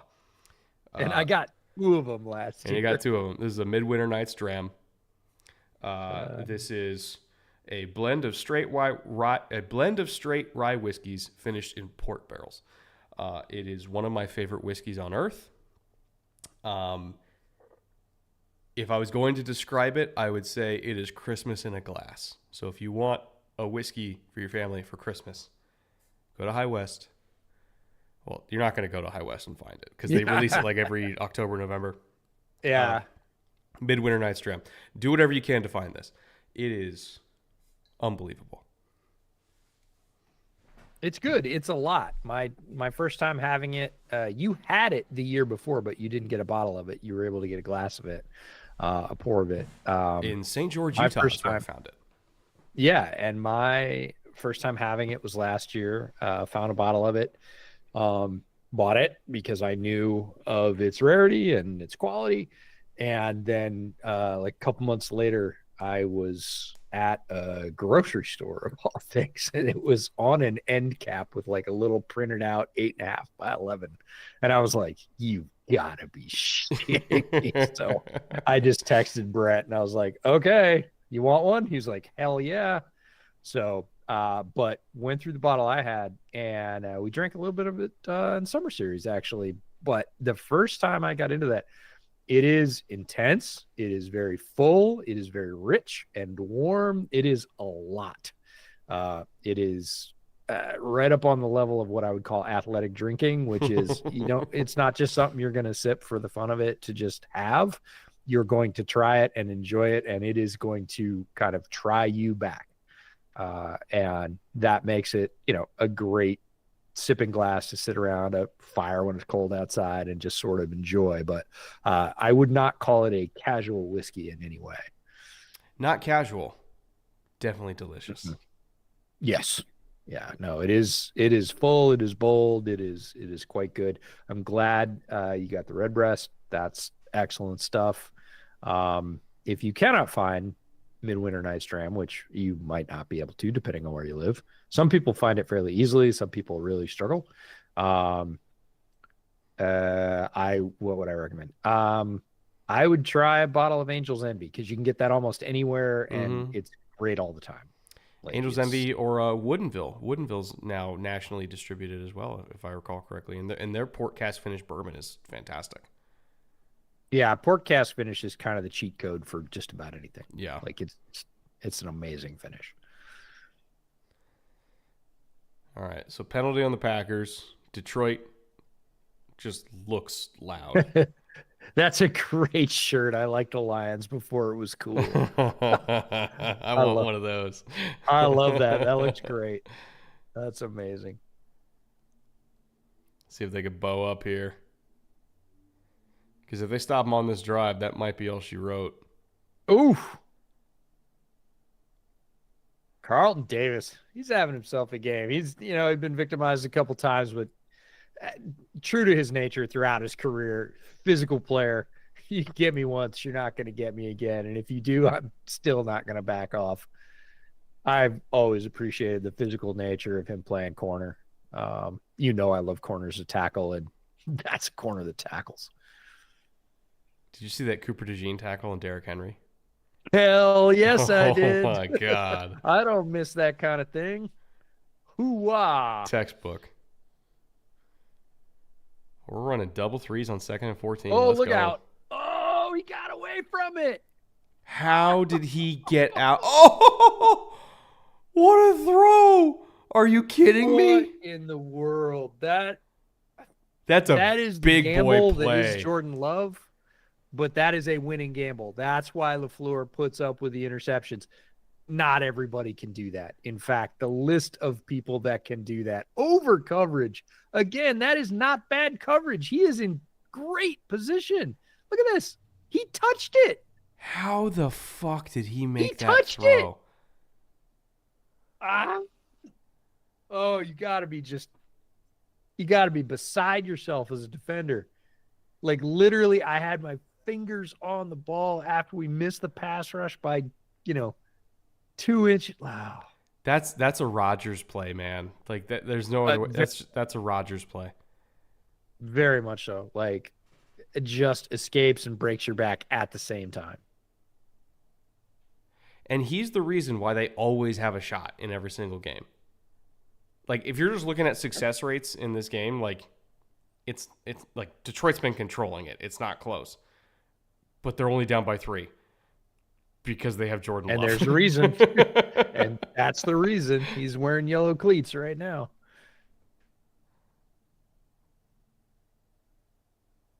Uh-oh. Oh no. Octavian Wicks, you got to tackle. Oh man, this is setting up Jeez. for a lot of fun. We got 6 minutes left, and it feels very much like a whoever has the ball last game. Yeah, and remember, folks, it's Toyotathon. You really don't want to bet against Jordan Love during Toyotathon. Did you hear Mina finally buy into that? She Dude, had Dominique I've Foxworthy on her podcast. She's like, I'm just going with the Toyotathon theory. dude, even I'm Toyota's in leaning this. into it. I was watching a video. I think Of course you are. it was one of It's the advertising for the NFL. it was one of the ESPN videos, and they were just like talking about the Packers, and they were talking about Jordan Love, and there's a Toyotathon ad in the middle of the video, and I was like, Toyota's just explicitly buying Toyotathon ads in the middle of Packers videos. It's great. Hell yes. Hell yes. Oh no, Branch got injured. Is he the one who's down? He's getting stretched out.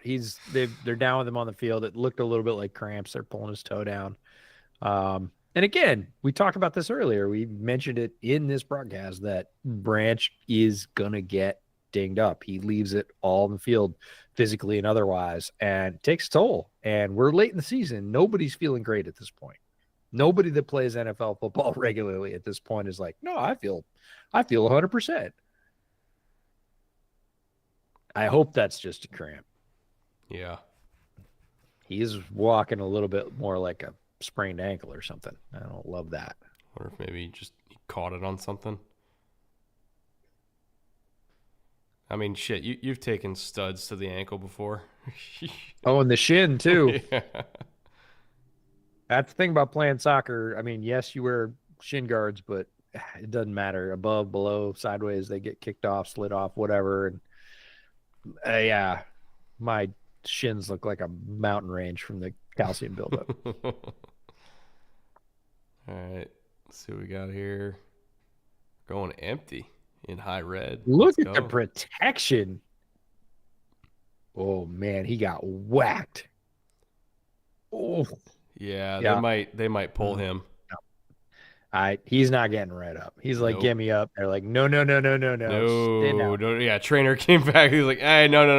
You're not going anywhere. Yeah, he popped up anyway. He's a tough player, but like, He's like, you're not taking me out. He's like, oh, yes, we great are. route. Oh, I love that whip. He got blasted. I love the route though. The route was insane. Great route, good hands. Just takes a huge shot, legal shot at the end, but oof. Yeah, it wasn't the shoulder to the shoulder that got him. It was his head bouncing off the ground that got him. No, he got cracked. Great route though. Again, remember kids, 3 ways you can win as a wide receiver: off the release, at the break, or at the catch point. That was off the break. He won cleanly off that break.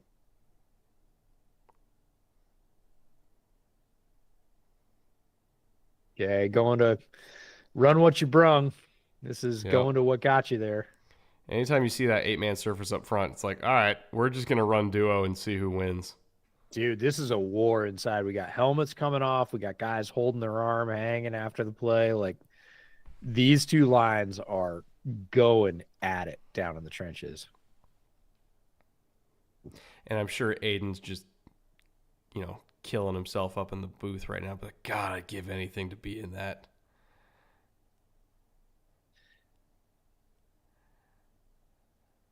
All right, 2nd and goal off the 6, low red Ooh, zone. Jaden in the backfield. Motion.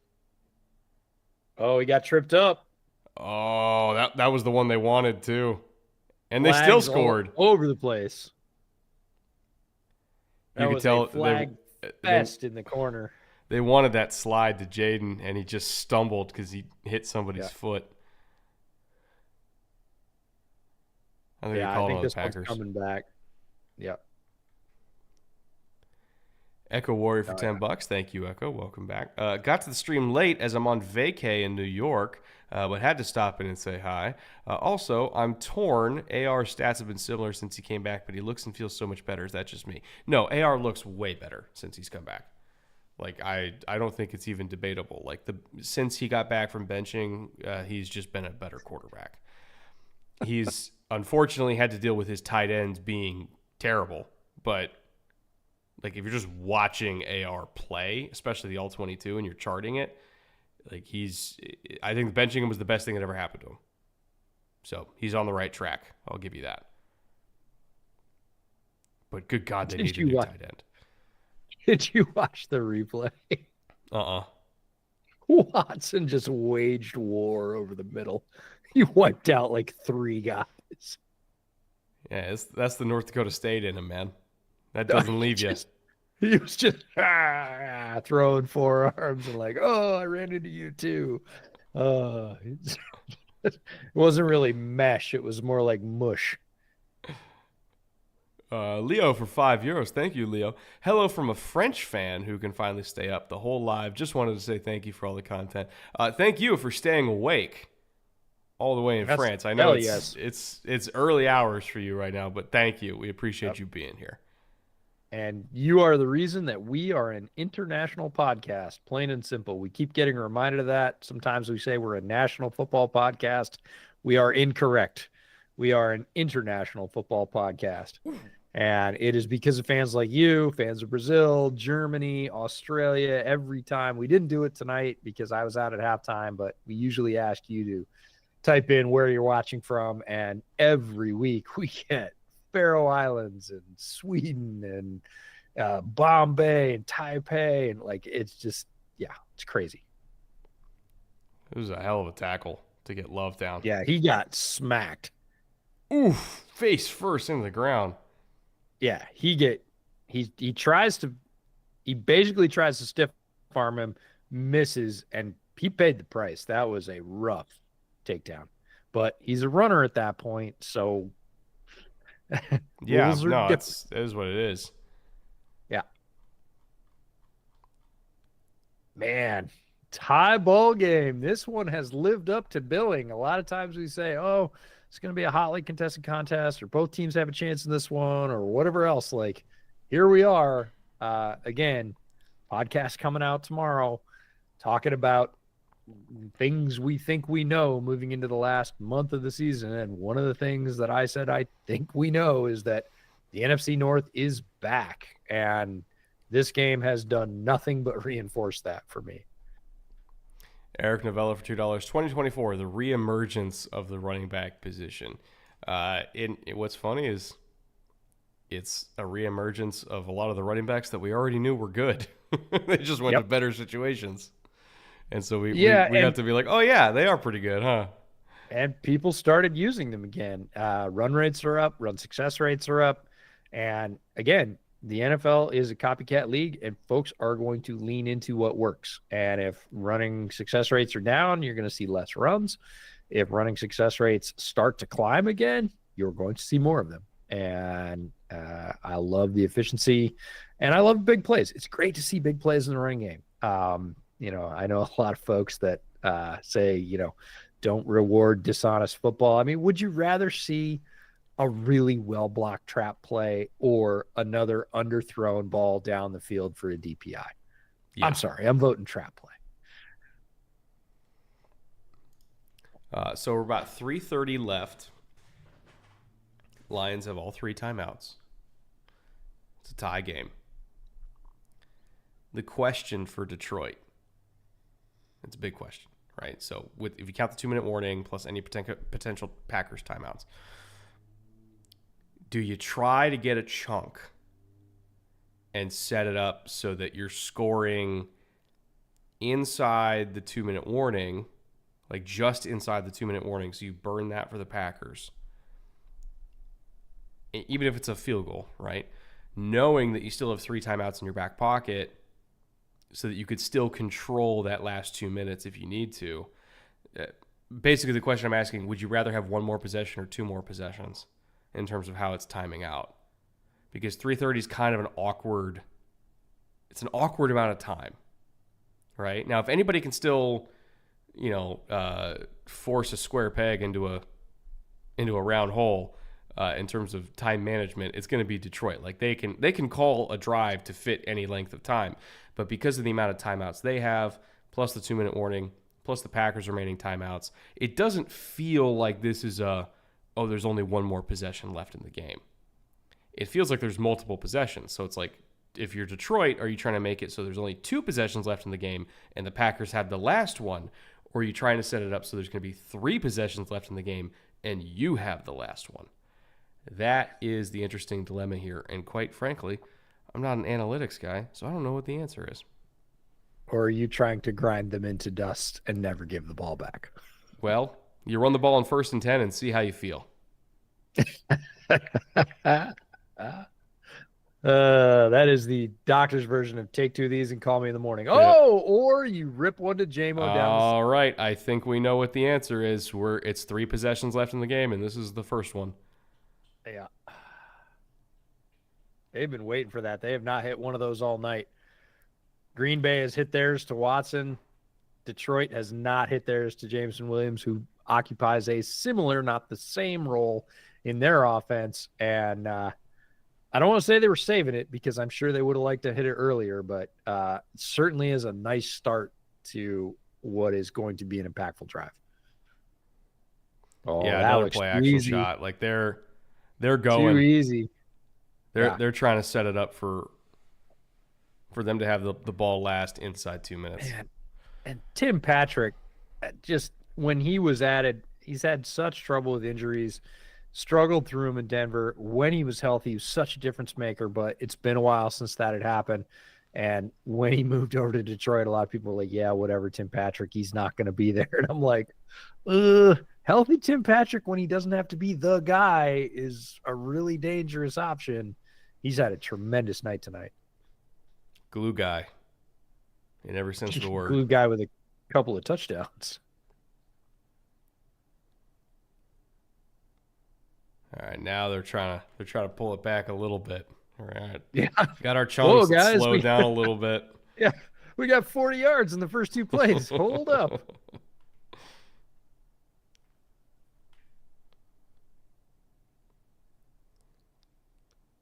It's almost like you're a ship captain on one of those big ass ferries and you're trying to feather it when you're coming into the dock. Like, we're way ahead of the other boat. If we keep this up, we're gonna end up at the same dock as them at the same time. Throttle back. Blitz. I love Ben Johnson's answers. Right? Mm-hmm. How often do you see this Lions team on offense look like they don't have an answer for something? Almost never. Almost never. They burn so few plays looking lost. Like, how many pure throwaways have we seen tonight? What's LaFleur so mad about? I don't know, but he is fired up.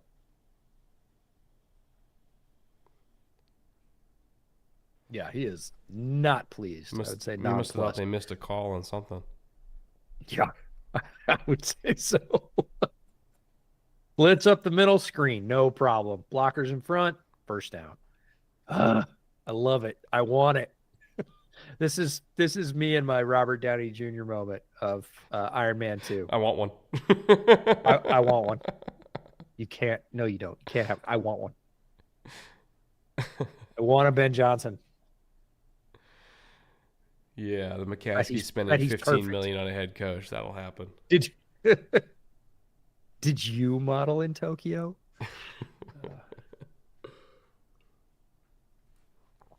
Well, no, he's got answers for everything. In terms of the throwaway thing, like what? I think we've seen 3 from Goff tonight where he just rolled out and clearly went, yeah, no, we're not doing that. Yeah, Like, I maybe. know I'm going to get it on the next play. I don't even care that I'm throwing it away right now. There's not like any disappointment. There's just like, nope, we look for our 2 options that we normally get. They covered them both up. No problem. I know we're getting on the next one. I'll just toss this out of bounds casually.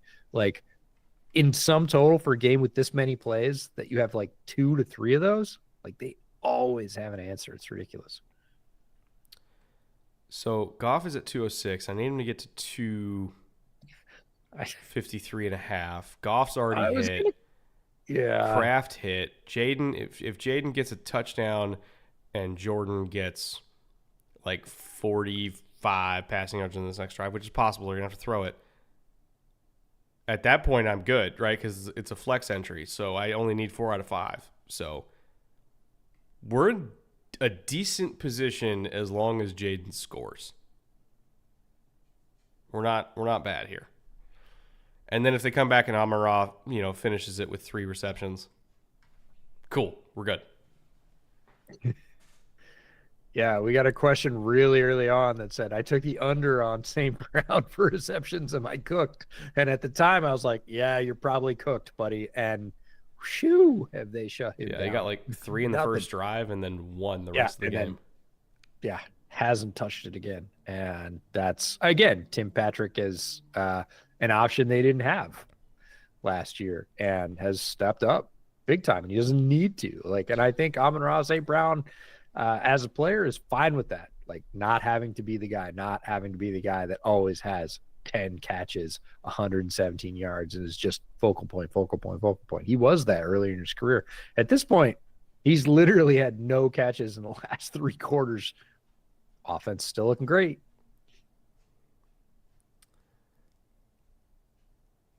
The Lions are going to bleed as much clock as possible now.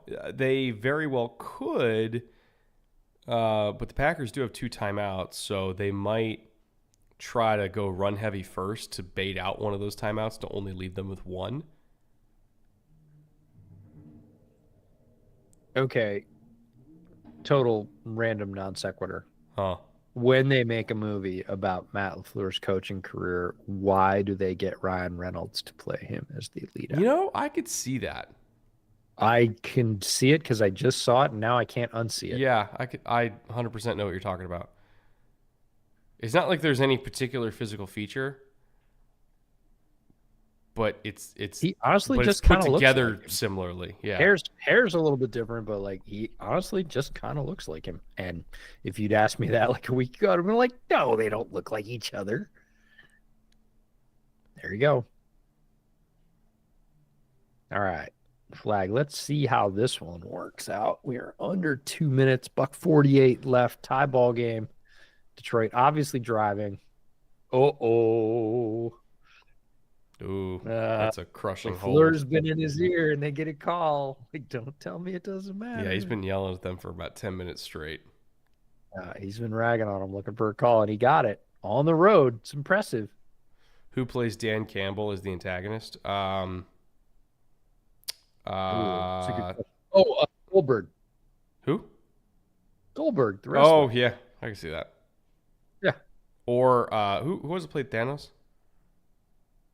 Also Sicario. Brolin. Yes, Josh Brolin. I think Josh Brolin could do Dan Campbell. Yeah, I think so too. Brolin's a very talented actor, so fully agree.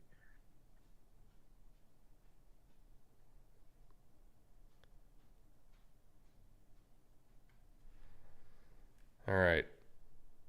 From the 40, not quite in field goal range. I think they're trying to bait out a timeout. I think they got him to do it. I think they got him to call it. Well, not a ton of choices. I mean, you could run that almost all the way down to a minute. Yeah.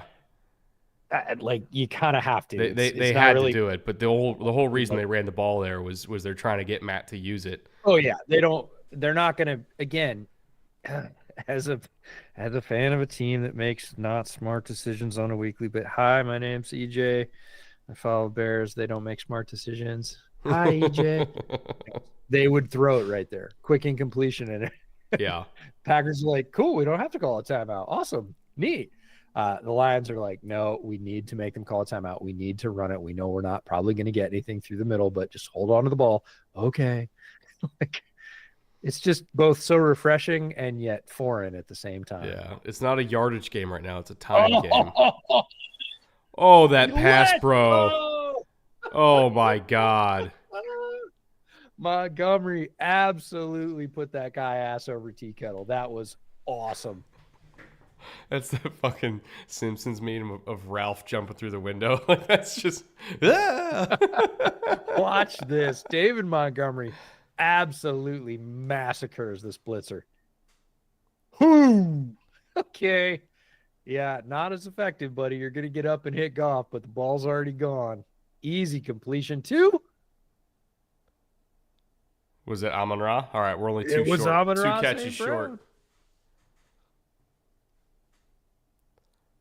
Dude, that's first down, too. He gets thrown across the line. Yeah, I don't know if they gave it to him. They should have. That pass pro is so good. It's like before every When single he play. hits the ground, that ball is across the line. Yeah. If they mark him short, that's a bad spot. I would throw the flag. Oh, they're looking at the helmet? No, he didn't get him. He pulled up. It looks like he... Did he get him? Oh, he kind of... I don't think he got him.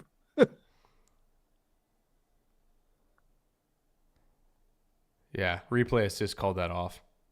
Yeah, they should have, because in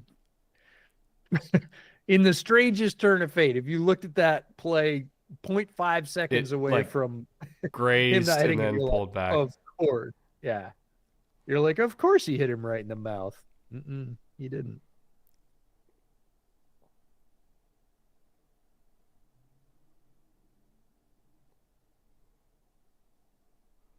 Yeah, Dan Skipper's like, he got the first down. What the fuck?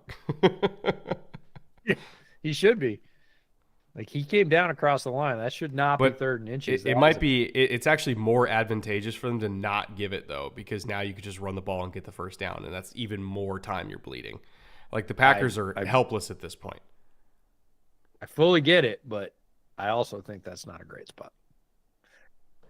But I wouldn't challenge it. I'm not challenging it if I'm Detroit, because like we can get a couple inches and then we just finish with the ball. Yeah. Yeah. B-gap bubble, right side. Ooh, he got subbed. I mean, like they're not going to go for it anyways.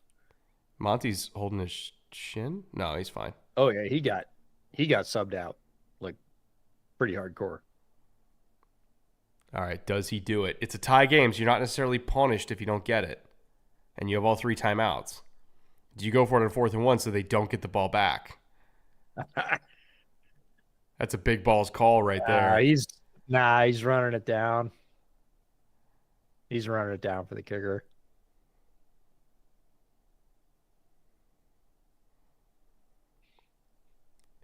What you gonna do, Dan? You got the balls? He's gonna think about it. He's gonna think about it. Do I want to give Jordan Love that ball back?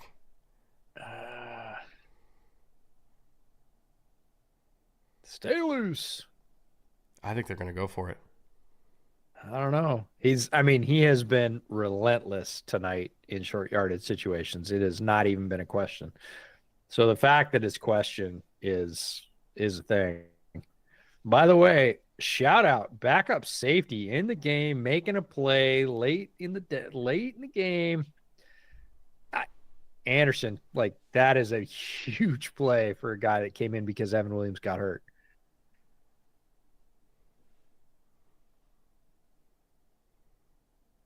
Again, football is full of great stories. You don't have to look very far. Many of them in each and every game. I am fascinated by this decision. Yeah, this is a classic. They're going. This is one you're going to on. Because even if you don't get it, it's like, all right, they're still on the 20-yard line. They don't have any timeouts. Like, we'll take the overtime if we don't get it. What you got? Oh, he fell, but it got it. There it is. That is likely ball game. Very close. Look at Dan Look at Dan. Skipper. Look at Dan, man. He is Oh man. 100% on it. And this is not like some Johnny come lately to I go for it on 4th and short all night long. Almost regardless of field position, we are going to run this ball. It's very much like he got his foot stepped on. Yeah. Still got it out there though. Crazy. Yeah, no, Look at it's that. impressive. He managed the fuck out of that handoff. Let's go. Look at the concentration. I am not in the best position to do this, but I am going to get that ball there no matter what. What it reminds me of is the Eagles last year with tush push. But it's not the type of play. It's the mentality of anything within 4th and a yard and a half to go. We're doing it. We're pretty much going for it. It doesn't matter where we are because we are really sure about our ability to get it done. Jared Goff's not a game manager. He's a game executive. I love that. I'm gonna steal that. He does not drive a Dodge Stratus. No. That is a deep cut for people hanging out from long ago at this point. I'm gonna steal that. That's amazing. Yeah. Game executive. Goff's knee was down. Does that not count because he was handing it off? No, it doesn't count because nobody else on the defense touched him. Yeah. In college, that would count as being down, but not in the NFL. Yeah. No. Opposing player did not touch him. It was one of his own players that stepped on his foot. Yeah, in college, you're only down instantly when your knee touches, but not pros. Just to clarify for the people in chat. Yeah. Now it's just about what hash does Badgley want it on, and it looks like left. Yeah, this is very much just hold on to the football and call your timeout when you're comfy with it. And they're going all the way down. They're no missed snaps for us. So at the end of the first half and at the end of the second half, we have seen two masterfully executed, clock-killing, soul-crushing drives by the Lions.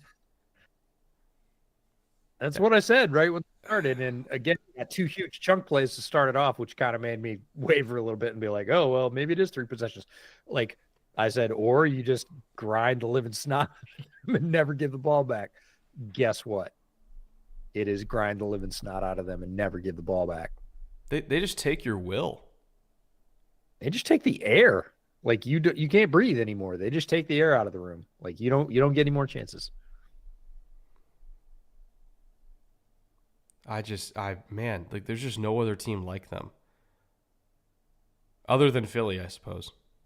And I got to say, like, that is the correct result. A lot of times you watch a game and you go, oh man, they stole one. They booted it away. They could, like, that is the correct result. Like, you pushed it, you stayed aggressive, you stayed in the game, you played controlled, you didn't make dumb mistakes, you didn't have pre-snap penalties. Like, you just marched and marched and marched and marched, and they're rewarded with a short kick that goes in, as wild as kicking has been in the NFL this year. Like, that is the correct result. The Detroit Lions won that game. It's no other way around. It's not that the Packers lost it or anything else. The Lions looked at that game, as you said, at the end of both halves and won that game. Yes, it's a 3-point game. It's a tight contest, both good teams, but one team won that game, and it was the Lions. I'll tell you what, as somebody who watches a lot of Bears football, it's like looking at a different sport. This is an entirely different sport. All the same. No, yeah, it doesn't feel at all the same. You're like, why can't we do that? Why can't we do that? Why can't we do that? And the answer is because you are not being led in the same way. The talent differential between Chicago's roster and Detroit's roster is not necessarily consequential. Like, Detroit's roster is better. Like, period. No question. But the difference in the way those two teams play football is not roster-based. No, it's competency-based. That's right. It's decisions. It's knowing what you're doing. It's having the adaptability, having the foresight, having the planning to be calm in the moment, to have answers versus the blitz or really anything else. That is the difference between those two teams. And it is night and day. It is as stark a difference as you can get. I just love watching them play football, man, because they are what football's supposed to look like. It is great. It is great. Well, we hope you guys enjoyed watching that game as much as we did. It's not often we get a TNF game that looks great on paper and ends up being even better than we thought, but this was one of them. We appreciate you guys for spending all of your night with us. Again, we have another pod coming out later this week, including talking about the Lions and the Packers. And then next week, we're back to a typical 2-episode per week schedule. Obviously, this week, a little bit different, not just because I was in New York, but also because I was sick and we had the holidays and yada, yada, yada. But either way, back on track soon. New episode coming out either tomorrow or Saturday. And we will see all of you very soon.